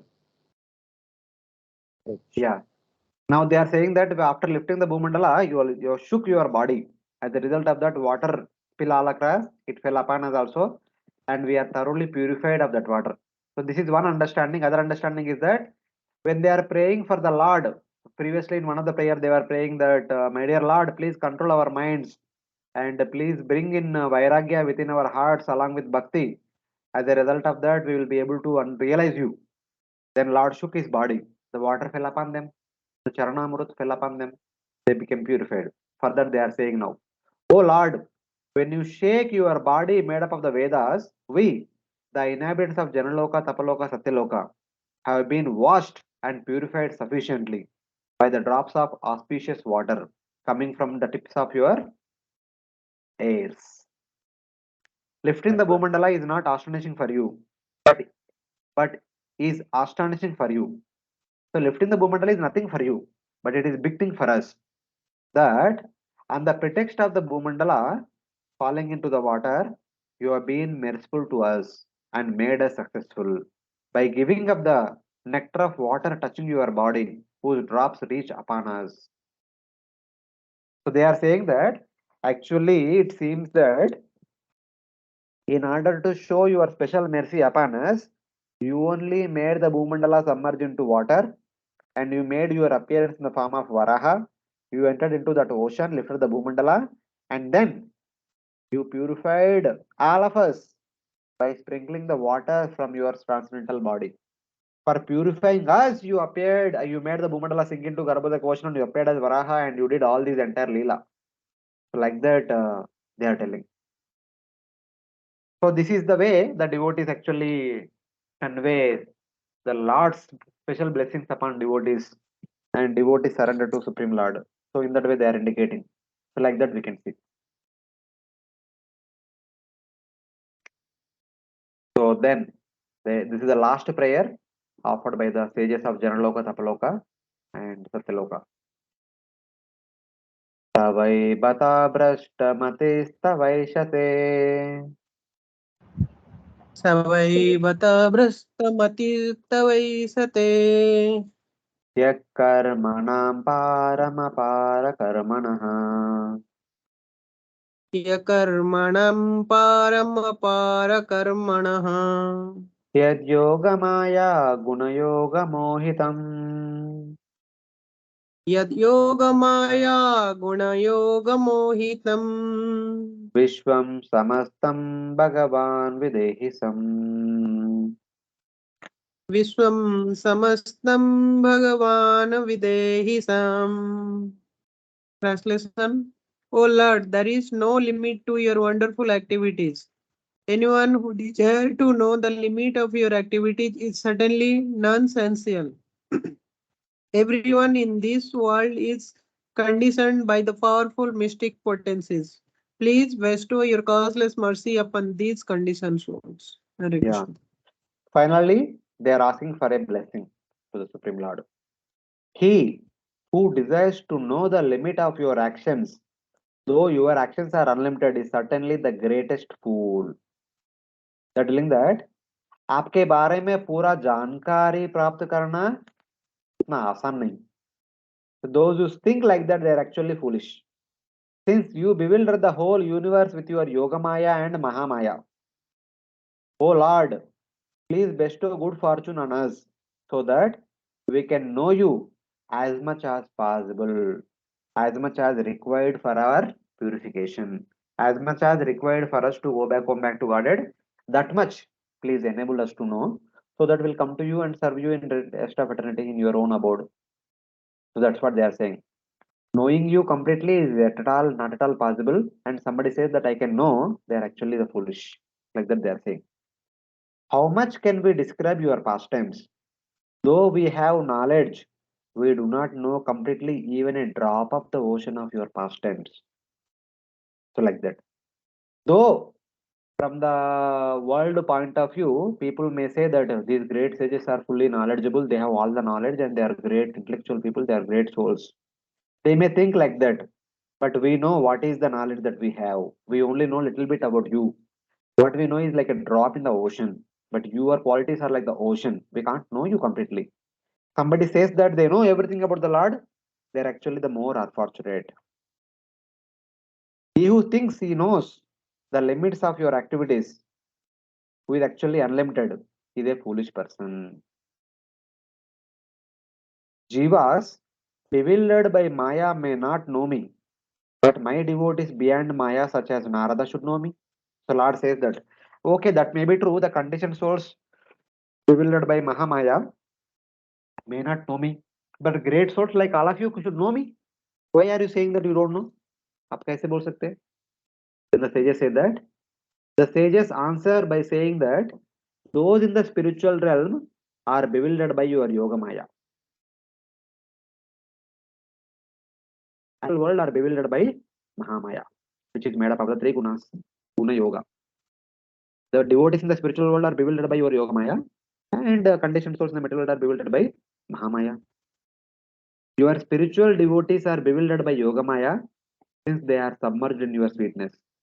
The devotees in Vaikuntha, they also do not know you completely because they are simply absorbed in your seva and they are happy with the bliss of that seva and they don't have any desire to know you. And others, the material jivas, are also bewildered since they are submerged in the material happiness and suffering. Abhi, either the conditioned soul is busy with countering the material problems only, how to increase self gratification, how to avoid the material miseries. They are busy with that only, and they don't have time, energy, capacity, and knowledge and enthusiasm to understand about your glories. So both are not interested in understanding your glories. Thus, who can know the end of your activities? No one can know. Even Narada Muni also does not know, condition also does not know. Therefore, bestow good fortune to us and let us know as much as we can. So we are not asking for complete knowledge of you. We are only asking for that much knowledge which is enough for us to take us back to Godhead. We should not be falsely proud of thinking that we know everything about you. We don't want to be a proud wranglers, those who say that I know, I know, I know. Not like that. We just want to know about you to the extent that is enough for us. So this is the prayer that the great sages had for the Supreme Lord. And seeing their wonderful qualities and characteristics, we can also aspire to follow in their footsteps. We can also ask for the similar kind of prayers, not more than that. Vairagya Vidya, Jnana, Upashama, and the words used here. So this much is enough. We don't have to aspire for big things. थोड़ा सा भक्ति, थोड़ा सा वैराग्य, थोड़ा सा realization, थोड़ा सा knowledge, and थोड़ा सा sense control, थोड़ा सा mind control, and that's all. Nothing else. Desire to serve the Lord. We need to pray for these things. So this is how the great sages of Janaloka, Maharloka, Tapaloka, Satyaloka, all the 4 lokas headed by Brahma, Shiva, matlab 11 Rudras, Narada, Kumaras, whoever appeared till now, along with Swayambhu, Manu, and Saturupa, they all offered all these wonderful prayers. So having heard all these prayers, now the Supreme Lord will keep the Bhumandala on the back of Kurma, and Kurma will remain there, and Lord Varaha will disappear from the sight of all these great sages. So with that, this is over. And then at the end of the chapter, few verses, our Maitreya Rishi will offer some blessings for all those devotees who are hearing this pastime, Falashruti. So with that, this chapter will be completed. So now the first verse Maitreya says that after keeping the Bhumandala on top of Kurma, Lord will disappear. Iti upastiyamanoso इति Ipi उपस्थीयमानोऽसौ munibir brahmavadibhi मुनिभिर्ब्रह्मवादिभिः salile swakurakranta सलिले स्वखुराक्रान्त upadhattavitavanim. उपादत्तावितावनीम्. Translation. The sage Maitreya said, O Lord, being thus worshipped by all the great sages and transcendentalists, touched the earth with his hooves and placed it on the water. Yeah. After being thus prayed by the great sages of Janaloka, Taparloka, Maharloka, and Satyaloka with Vedic words, Lord Varaha, the boar form of the Supreme Lord, the protector of all the living entities, all the universes, placed the Bhumandala on the waters of Garbhodaka ocean, which had been attacked by his hooves. So Bhagavatam verse says that the Supreme Lord kept the Bhumandala just above the water. Upadatta avanim salile. So without directly being spoken, but the say being requested by the great sages, the Supreme Lord himself expanded as Varaha and Kurma, and he entered into the in between Bhumandala and the Garbhodaka ocean. And Kurma is floating in the Garbhodaka ocean, and Lord Varaha kept the Bhumandala upon Kurma and indirectly upon the Garbhodaka ocean, and then disappeared from the place. Being praised and served by the great sages, Lord Varaha placed the Bhumandala on top of the water, that is Garbhodaka ocean, just above his own, that means his own expansion, that is Lord Kurma's back. This shows the bestowal of the supporting Shakti to the Bhumandala. So in this way, the Supreme Lord kept the Bhumandala upon himself, upon his own form as Kurma, and disappeared from there. Like that. So Lord Varaha appeared and lifted the Bhumandala, accepted the prayers and worship of the great sages, and disappeared. That pastime is over. Sayittam Bhagavan Urvim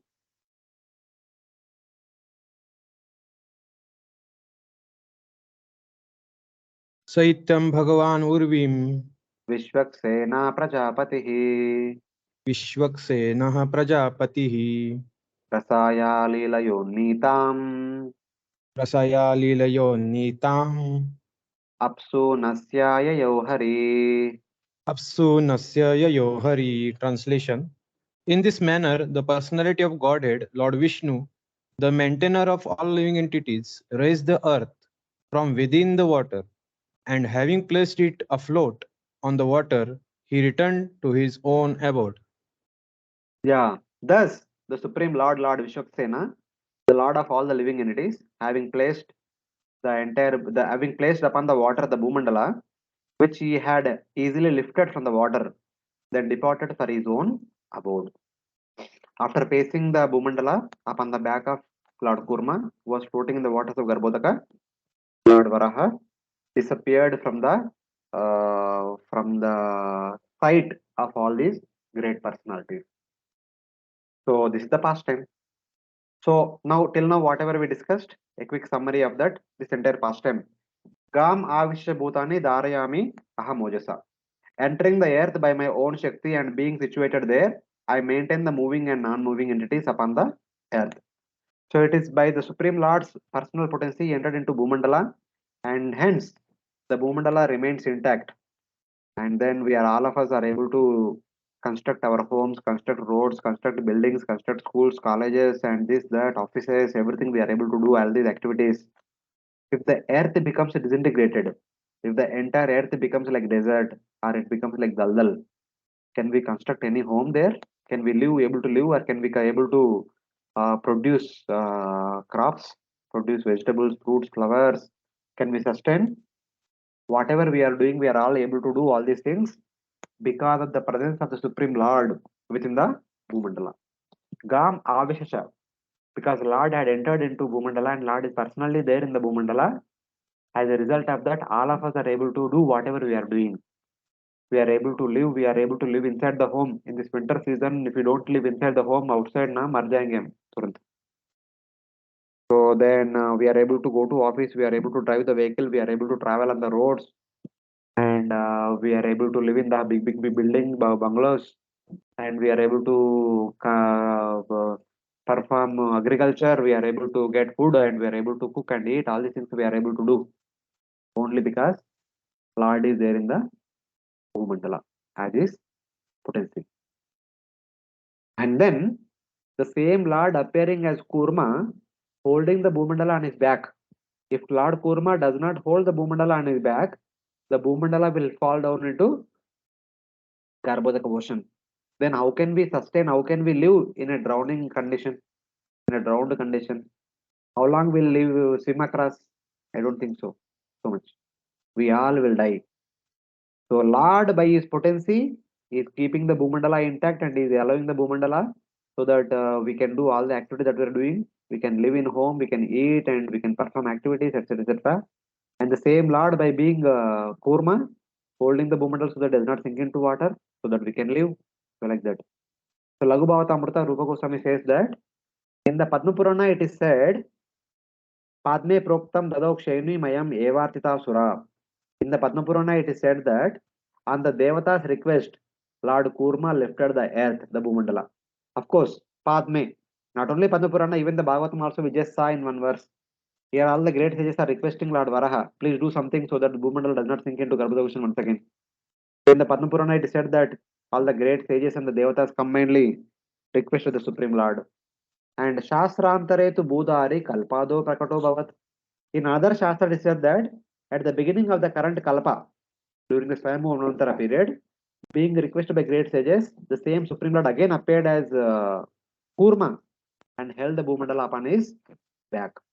In another scripture also it is said that he appeared at the beginning of the Kalpa and lifted the Bhumandala. So like that. So in 5th canto, 18th chapter, text number 30, Aryama says that Om Namo Bhagavate Akurupaya, Namo Avasthanaya Namaste. I offer respect to Supreme Lord, the tortoise or Kurma, Akurupaya means Kurma, who acts as the support of all things. So Lord acting as support of all things in two ways. One is by becoming Kurma is supporting the entire Bhumandala, And by entering into Bhumandala by his own potency, he is supporting all of us to perform all the activities. He is supporting by keeping the Bhumandala intact at one place. This is all Lord's mercy upon us. But we say that I am this, I am that, I did this, I am that. But if for one moment, Lord withdraws his potency, first of all, the Bhumandala will sink in, Bhumandala will disintegrate into sand particles, daldal ban jayega, and immediately when Kurma withdraws, the entire Bhumandala will fall into Garbhodak ocean. Then we can boast, I am this, I am that karke. So it is like that. This indicates that being requested by the great sages and the Devatas, the Lord Varaha, transforming himself into Lord Kurma, kept the entire Bhumandala upon his back so that it will not sink into Garbhodaka ocean. This is made clear in Srila Jayadeva Goswami's Dashavatara Stotra. So this is a verse from Dashavatara Stotra. Normally, if you see the song book, Vaishnava song book, the translation of this verse is talked about in terms of Samudra Manthan episode. Some of you can also check right now. You see that Samudra Manthan episode where the Kurma, upon Kurma, there is Mandara mountain, Devatas and Asuras are churning the milk ocean and they are getting nectar. That was the translation. But if you see the Sanskrit text, there was no mention of milk ocean. There was no mention of Devatas and Asuras. There was no mention of churning. There was no mention of Amrita, etc. This verse actually indicates Lord Varaha transforming into Kurma and keeping the Bhumandala upon his back. Kshitiriha vipulatare tishtati tava prishte dharani dharana kina chakra gariste keshavadrita kurma sharira jai jagadisha hare. So like that. Kshitiriha vipulatare tishtati tava prishte. Prishta means back. Kshitiriha means this Bhumandala. My dear Lord, you have kept this Bhumandala upon your back. Dharani dharana kina chakra gariste. And you are holding the entire Bhumandala upon your back, which is like a chakra, the circular Bhumandala, like that. So, my dear Lord, for this purpose, you have accepted the Keshava Dhruta, Kurma Sharira. You have accepted the Kurma Sharira and you do this particular Leela. And this is the second shloka from the Dashavatara Sutra. The first avatara was Meena, that Matsya avatara. Second avatara is Kurma. Third avatara is Varaha. Fourth avatara is Narsimha. Like that, he replies. So at the end, after the Dashavatara Sutra, last verse, the 12th text, he says that Vedan Uddarate Jagati Vahate Bhugola Mudbibhate Dashakriti Krite Krishnaya Tubhyam Namaha. Jayadeva Goswami says that, O Lord Krishna, I offer my obeisance unto you, who appear in the form of these 10 incarnations. In the form of Matsya, you rescue the Vedas. As Kurma, you bear the Bhumandala on your back.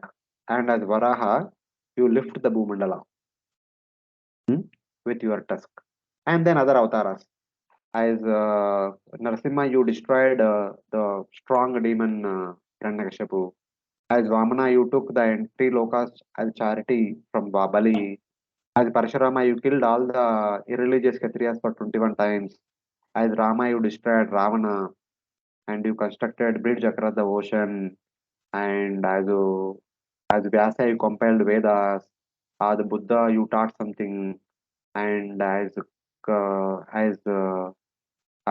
Kalki, you will kill all the atheistic rulers. It's like that. All these Dashavataras are mentioned in the Jayadeva Goswami's Dashavatara Sutra.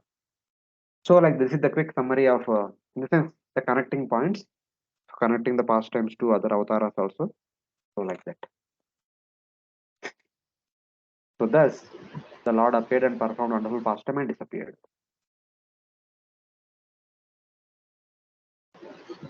Hare Krishna, Prabhu. Prabhuji. Prabhuji, you said that, of course, Bhumandala and the spherical earth, which is erroneously portrayed in many of the dioramas. True, but if you go back to the slide, it makes a mention of Bhugol in the 12th verse of the Shankara Stotra. What is that, Prabhu? What a reference? What is that referring to? Bhugola means Bhumandala only, not spherical. It is a flat Bhumandala. Gola means it can be sphere, it can be Vrittakara, it can be a disc. In Sanskrit, the same word is used in multiple contexts. Okay. Okay. Thank you, Prabhu. Hare Krishna.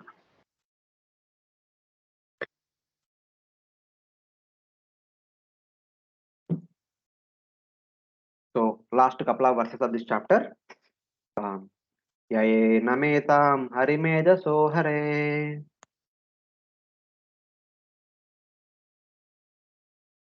Hare Krishna. Somebody repeat. Metam या एवं Harimetam. Yes, One continue, person. Mataji. Can I, Mataji, continue. Prabhuji? Yeah, please, Shall I? please go Thank you, ahead. Prabhu. Yeah. Ye vam etam medaso hare. Katam subhadram kataniyamayinaha. Subhedram katineyamayinaha. शृण्वेत भक्त्या श्रवयेत वोसतिम् Shunvedavakta Sraviveta Vosatim. जनार्दनोऽस्य जनार्दनोऽस्य सुहृदि प्रसीदति Janardano Syadhu Shruditi Prasidati. Translation. If one hears and describes in devotional service attitude this auspicious incarnation of Lord Bore, which is worthy of description, the Lord, who is within the heart of everyone, is very pleased. Hare Krishna. The Lord whose intelligence destroys the Lord whose intelligence destroys the material suffering of the devotee and who possesses praiseworthy mercy is easily pleased in his mind with that person who with devotion hears and lets other hear this auspicious pleasing story of the Lord. The easiest way of pleasing the Lord is either by hearing ourselves or providing or facilitating so that others can hear this pastime of the Supreme Lord, so that the Lord will be pleased by us. The Lord is easily pleased by us when we hear about Him. When we hear His wonderful activities, Lord is pleased by us. When Lord is pleased, He will destroy our bad intelligence. He will also destroy our material suffering. So this is what we get. We get three things by doing one thing. One thing is we hear, let us hear and let us facilitate others hearing, by which we get three things. So our bad intelligence is destroyed, our material suffering is removed, and the Supreme Lord is pleased with us. So in that way. Hari Medasa means of the Lord whose intelligence destroys the material life of the devotee. Kataniya Mayinaha means the Lord who has mercy which should be praised. Or it can mean of the Lord who has Swarupa Shakti which should be praised. So basically, in this world we have so many things to discuss, so many things to hear. Shroto Vyadini Rajendra Nunam Santi Sahasrasha. Apashatam what was that? Apashatam Atuttam Gruheshu Gruhamedinam. For the Gruheshu, those who think that I am the owner of this house, those who think that I am the owner of the people who are living in this house, and those who are busy with household activities, for them there are thousands of activities in this world. There's basically those people who are material minded, materialistic minded, they have thousand things to do, thousand activities to perform, thousand variety of subject matters to hear and discuss. And these are least interested in Atma Tattva. They are least interested in understanding what is Atma, what is Paramatma, what is Param Bhagavan, what are the activities of Supreme Lord. They are not at all interested in those activities. But the worthy subject matter of hearing is only Lord's Mahima, Lord's mercy. It is Lord's mercy alone is worthy subject matter of hearing. And giving that up, we tend to hear so many other material subject matters. That is our unfortunate situation. But if you take up this one particular task of hearing Lord's great qualities, wonderful activities, that will do three things. It can please the Lord, it can purify the contamination of our heart, it can destroy the material suffering that is awaiting for us, and then it will take us back home, back to Godhead. So that's why hearing about the Lord is most important thing one should do. He should similarly make others hear. Shravayeta. One not only hear oneself, one should facilitate others hearing also. One should invite them for a program, or one should organize a program so that others are invited for the program and they'll be able to hear more and more. So it's like that. In Kunti Maharani's prayers, at one place Kunti Maharani says, Shrunvanti Gayanti Grananti Abhikshana Vandanti Tave Hitam Jana. In that she said that Tave Hitam Jana. So the first of all, the best thing for a person is to hear about the Lord, to contemplate upon what one had heard, and to meditate upon them, etc. etc. The second best thing is to facilitate others' hearing of the Supreme Lord. By facilitating others' hearing of the Supreme Lord, one gets more mercy.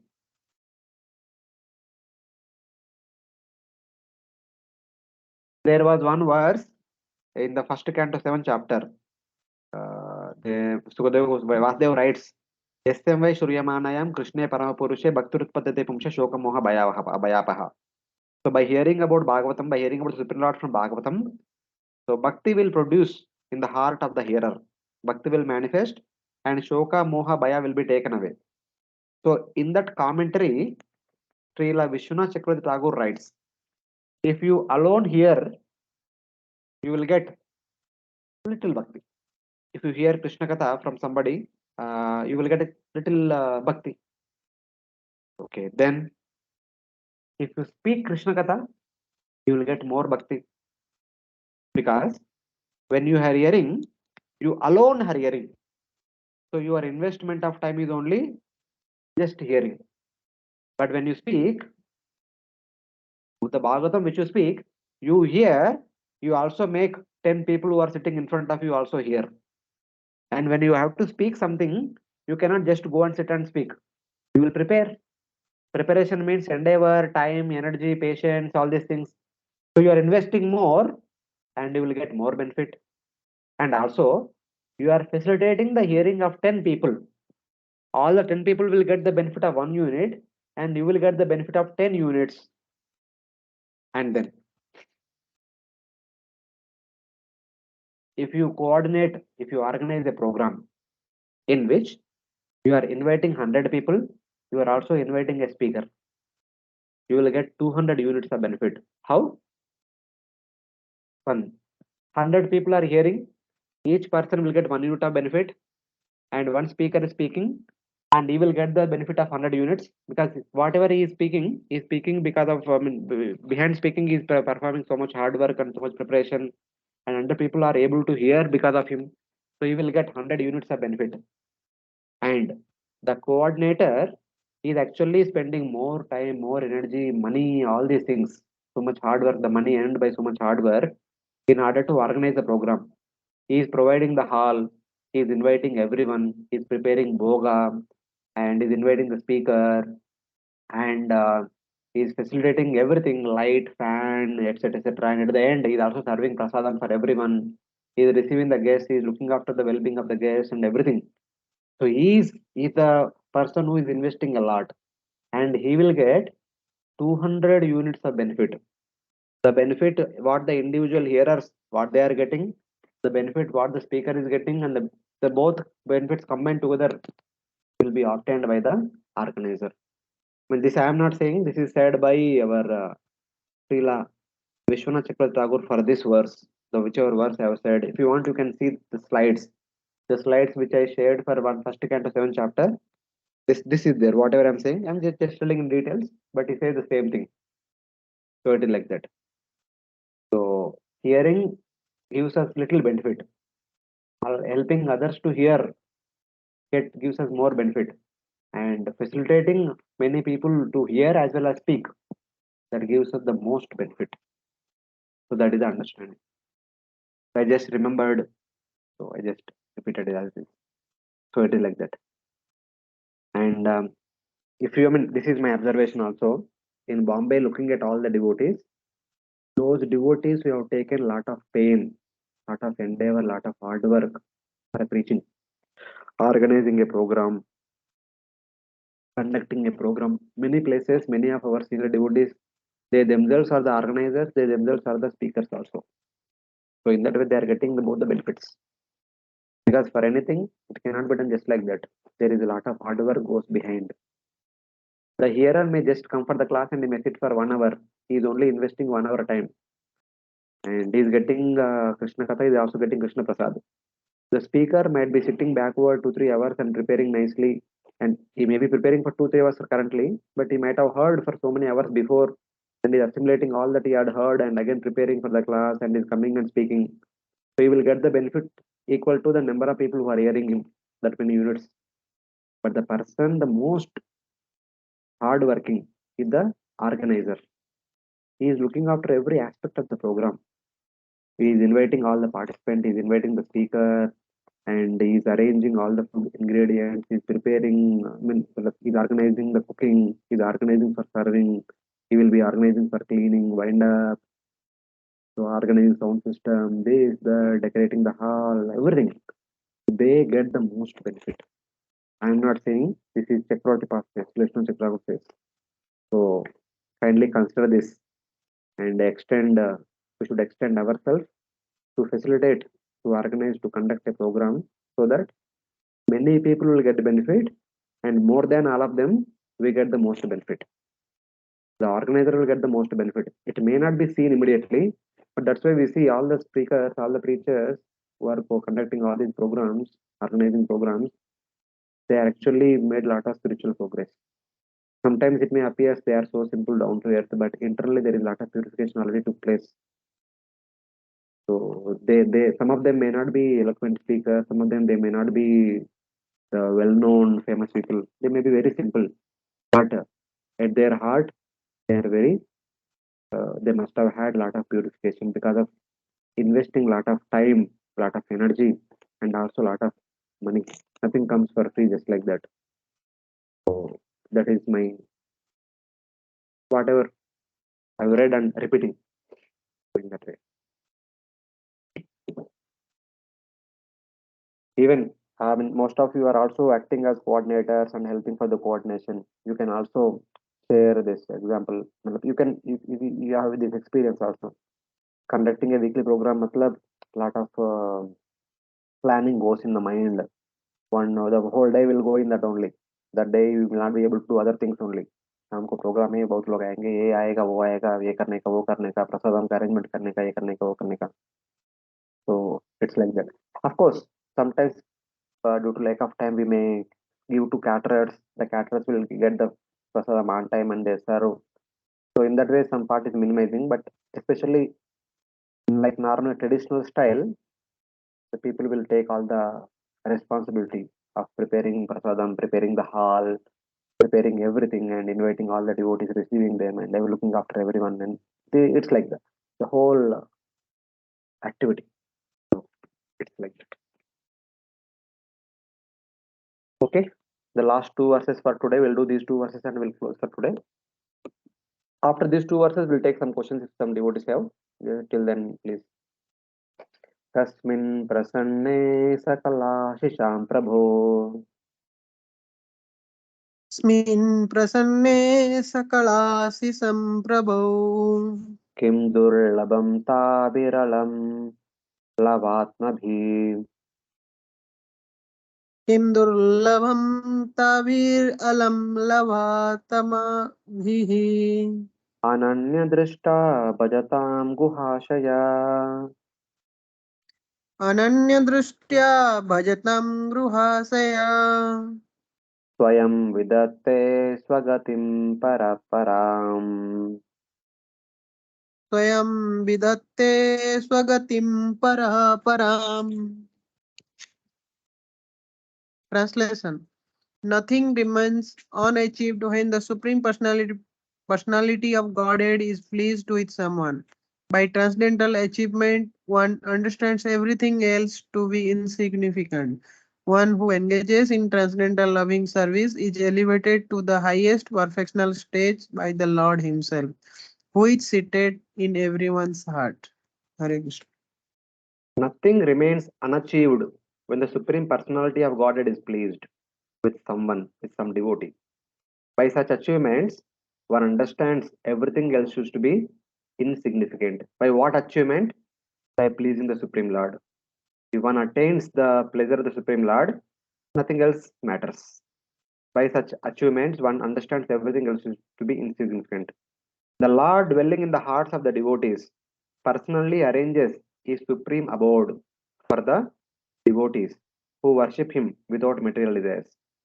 The Supreme Lord who is dwelling in the hearts of the devotees as Paramatma personally arranges his supreme abode for the devotees who worship him without material desires. So it is said that Lord actually personally prepares Vaikuntha for welcoming such a devotee. So looking at the surrender of such a devotee, Lord himself prepares Vaikuntha to welcome this devotee when he is ready to go to Vaikuntha. So like that. By pleasing the Lord, what is difficult to attain becomes easy to attain. Normally going to Vaikuntha is the most difficult thing. But by pleasing the Lord, it becomes easy thing. But what is the use of such benedictions? They are insignificant. Other than going to Vaikuntha, remaining benedictions are of this world are of not much use. Like that. One should not worry that one's worship of the Lord will not bring fruit. For those who engage in bhakti without any other desire, ananya drishtya, the Lord himself arranges the attainment of his own abode. Because the Lord is in the heart of the devotee and knows the pure bhakti of the devotee. This is Sri Swami's explanation. So that's what I'm saying now. The coordinators who are actually organizing the programs, sectionally they may not be eloquent speaker, they may not be popular people, but the Paramatma knows, the Supreme Lord as Paramatma knows how much effort they are taking, they are going through. And Lord personally takes the responsibility of taking such kind of devotees back home, back to Lord head. Because Lord understands the people who are famous. Lord knows how they are famous, how long they'll be famous, etc. So the Lord sees one's bhakti, one's surrender, one's nature of extending oneself to serve the Lord, etc. So just for information, I mean, don't feel embarrassed. There are most of you are like coordinating weekly programs. So how much time you invest in coordinating one program? Some of you can tell approximately, may not be exactly, how much time goes in organizing one weekly program.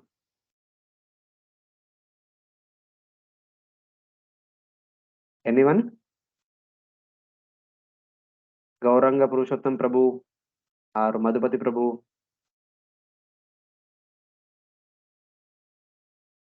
Or anyone?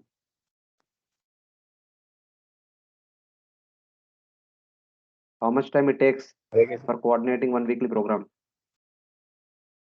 Krishna Prabhuji. Actually, Prabhuji, for preparing lecture, it also takes time. Sometimes it more than No, not 5 for or 6 preparing hours. class, for coordinating, not for the speaker, other than the speaker in the background, whoever is looking after. Of course, I'm asking in such a way that the 2-3 people might be involved. If one person does everything, how much time one has to spend in order to coordinate for the program? Everything. Inviting the devotees, inviting the speaker, and preparing arrangements for the hall, arrangement for sound system, and arrangement for prasad. And arrangement prasad includes cooking the prasad there only, at the venue only cooking the prasad, all these things if you do. Prabhuji, that will take long time because it is Approximately, very tell me, planned work. 5 hours, 6 hours, 10 hours, 20 hours. For big program, it come take 2 Weekly or program, 3 weekly days. program, not a big festival, just weekly program, regular weekly program. How much time? Hare Krishna. Hare Hare Mataji. Krishna. Yes, Mataji. Yeah. Like my experience for all this arrangement with other devotees, it takes Mm. nearly 4 hours just to prepare. Beforehand, we have to go to the congregational hall, and then winding will be another 2 hours. No, Hare if Krishna. only wife and husband, both couple only working hard. Other, if no, others are also there, but you combine their time also. If for example the 4 couples are working, that means 4 hours into 8 people, so 32 hours. Like that. In general, approximately you can tell how many hours it will take for organizing a normal weekly program. Yeah, weekly program it takes hardly 4 hours, Prabhuji, because food and How all many is people? already 4 present. hours for how many people? We are nearly 10 to 12, Prabhuji. For one person, how much time it will take? Now 4 hours, 4 into 60, 240. You people divided. will prepare prasadam, or you people order for catering? We see it distributed. You people are Distribute. Okay, that is prasada. fine. Distribution only. You all- prepare or you order for a caterer? No, we don't order, Prabhuji. We prepare That you prasadam tell in me. our. Don't go into the details. You prepare. That is fine. For example, if you Yes, organize for Prabhuji. Gaur Purnima festival or Janmashtami festival, how much more time it will go into it? So that's what I'm Prabhuji, saying. it takes more than 3 days for us to do all the preparation. Yes. It So takes that's what I'm more saying. than 3 days. The more we invest, the more we are showing our surrender to Supreme Lord. So that's how Acharyas explained. That's why I'm just, just to indicate that those are coming for the program. How much time they are giving? They may hardly giving 2 to 3 hours for Janmashtami program and all. If you organize somewhere in your preaching area, maybe 2 hours, 2 to 3 hours at max. Abhishekam, class, kirtan, prasad, all put together 2 3 hours. They are only giving that much time. And the speaker, yeah, he might be preparing something, and then he has some additional extra time. But the coordinators, the organizers, they are actually investing more time doing that way. So never ever feel that somebody who is coming from the temple and speaking and they are the best of the devotees. Not like that. According to acharyas, the organizers, those who take more pain, those who take a lot of hardships, they are pleasing the Lord most, not others. So one should come to that point. More than ourselves becoming devotees, facilitating so that others become devotee, pleases the Lord very quickly. So that is what is indicated in the Bhagavad Gita many places. Kunti Maharani says same thing. Vyasdev says same thing. Here our Maitreya Muni is saying same thing. So like that. So never feel discouraged. Always be enthusiastic to do it because Bhagavatam says so. So this is the last verse for today. Sorry, it's already 1:30. Just a couple of minutes, we'll complete. Ko namaloke purushartha saravid. Someone repeat. को नाम लोके पुरुषार्थसारवीत् Pura katanam bhagavat katha sudam. पुरा कथानां भगवत्कथासुधाम् Apiya karnanjalibhirbhavapaham. अप्रियकर्णाञ्जलिभिर्भवापहा Aho virajeta vinanaretaram. अहो विरज्येत विना नरेतरम्. Translation: Who other than one who is not a human being can exist in this world and not be interested in the ultimate goal of life? Who can refuse the nectar of narrations about the personality of Godhead's activities, which by itself can deliver one from all material pangs? Yeah, this verse is similar to one verse in 10th canto, one of the beginning verse of the 10th canto. Whenever his guest Gauranga Prabhu speaks on Janmashtami lecture, he speaks on that verse only. That was Nivruta Tarsha Rupagiyamana Bhavoshada Shrotra Manobiramat Ka Uttama Shloka Gunanuvadat Vina Pashuknath. What was the last line?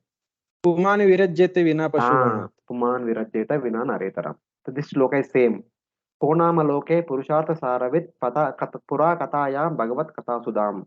Apiya Karnanjalibir Bhavapaham Aho Virajeta Vina Naretaram. Who will give up other than who is not a human being? So like that. That means if a person supposed to be called as human means he must be hearing Krishna Katha. Only those people who are hearing Krishna Katha are qualified to be called as human beings. Others, they cannot be called as human beings. They are supposed to be called as Nara Itara, other than human being. So like that. Using his ears as hands to take the nectar, knowing the essence of all human goals to be bhakti, having drunk the sweet stories of the Supreme Lord, Bhagavat Katha Sudayam Apiya. Just like we drink water, we drink milk, we drink juices, like that, we should drink Krishna Katha, the nectar of Krishna Katha continuously. Among all the past narrations, which destroy the material existence, what person would then reject them? Only an animal would reject them. Bhavapaham. Nivruta tarshe rupagiyamanat. Bhavaushadi shrotra manobiramat. Shrotra mana abhiramat. It is by hearing Krishna Katha, one becomes more and more eager to hear more and more. And Bhava Aushadi, this is the suitable medicine for Bhava Roga. And same thing here also. Bhavapaham. Only hearing Krishna Katha will deliver us from the Bhava Roga. It will destroy our material existence. Who will not hear? Puman Virajeta Vina Pashugnat. Those who want to kill themselves will not hear Krishna Katha. Aho Virajeta Vina Naretaram. Only Nara Itara will not hear Krishna Katha. Nara means they should be hearing Krishna Katha. So like that. So Maitreya Muni is telling this. Bhakti, the greatest attainment for the human being among all goals. Knowing this one knows the essence of everything. One who knows Bhakti is the knower of everything. That is understanding. The person who says that Bhakti is a practice for the ultimate goal, but is not not itself the final result, is animal. So people may say that, हाँ हम भी भक्ति करेंगे, स्वर्ग जाने के लिए, ये प्राप्त करने के लिए, वो प्राप्त करने हम भी भक्ति करेंगे. That is not the purpose Bhakti is meant for. Bhakti is practice to practice Bhakti only, to get Bhakti at the ultimate result. जो भक्ति के लिए भक्ति करते हैं, he is a human being. किसी और चीज के लिए भक्ति करते हैं, he is nara itara. That is understanding. Pura Katana means among previous events. All the past tense of Supreme Lord. Pura Katana means all the Puranic stories. Bhavapaham means that which destroy the material existence. It is the most astonishing. Aho. Who except an animal would refuse this? A person who refuses to hear Krishna Katha is an animal. Later, the animal nature of the yogi who rejects the attractive topics of the Lord will be described. Later on in the third canto, 28th chapter, it is said that a yogi who, after meditating upon the transcendental form of the Supreme Personality of Godhead, who is there at the Paramatma in the core of the heart, having passed through all the stages of Ashtanga Yoga, Yama, Niyama, Asana, Pranayama, Pratyahara, Dharana, Dhyana, Samadhi, then at the final stage, after coming to Samadhi, after meditating upon the Paramatma, he will give up serving Paramatma and instead he wanted to go to Sayujya. That is the most unfortunate and most lamentable situation. These yogis are not the most fortunate people. They can go to Vaikuntha and serve the Lord, but they don't want to go to Vaikuntha and serve the Lord. Instead, they have made up their mind to go to Brahman. And these are the unfortunate people. These are the unfortunate people. But others who don't want to hear, never, they are the most unfortunate people. There is no worse than them. So like that. So indirectly, Maitreya Muni says that hearing Krishna Katha is the solution for all problems in this life, all problems in this material world. So one should take note of this and make plans accordingly, make preparations accordingly. So with this, we will stop for today. It's already late. And thank you very much for joining. I was sending messages across today and yesterday, requesting all the devotees to join. So please inspire all the other devotees also. They have not joined today to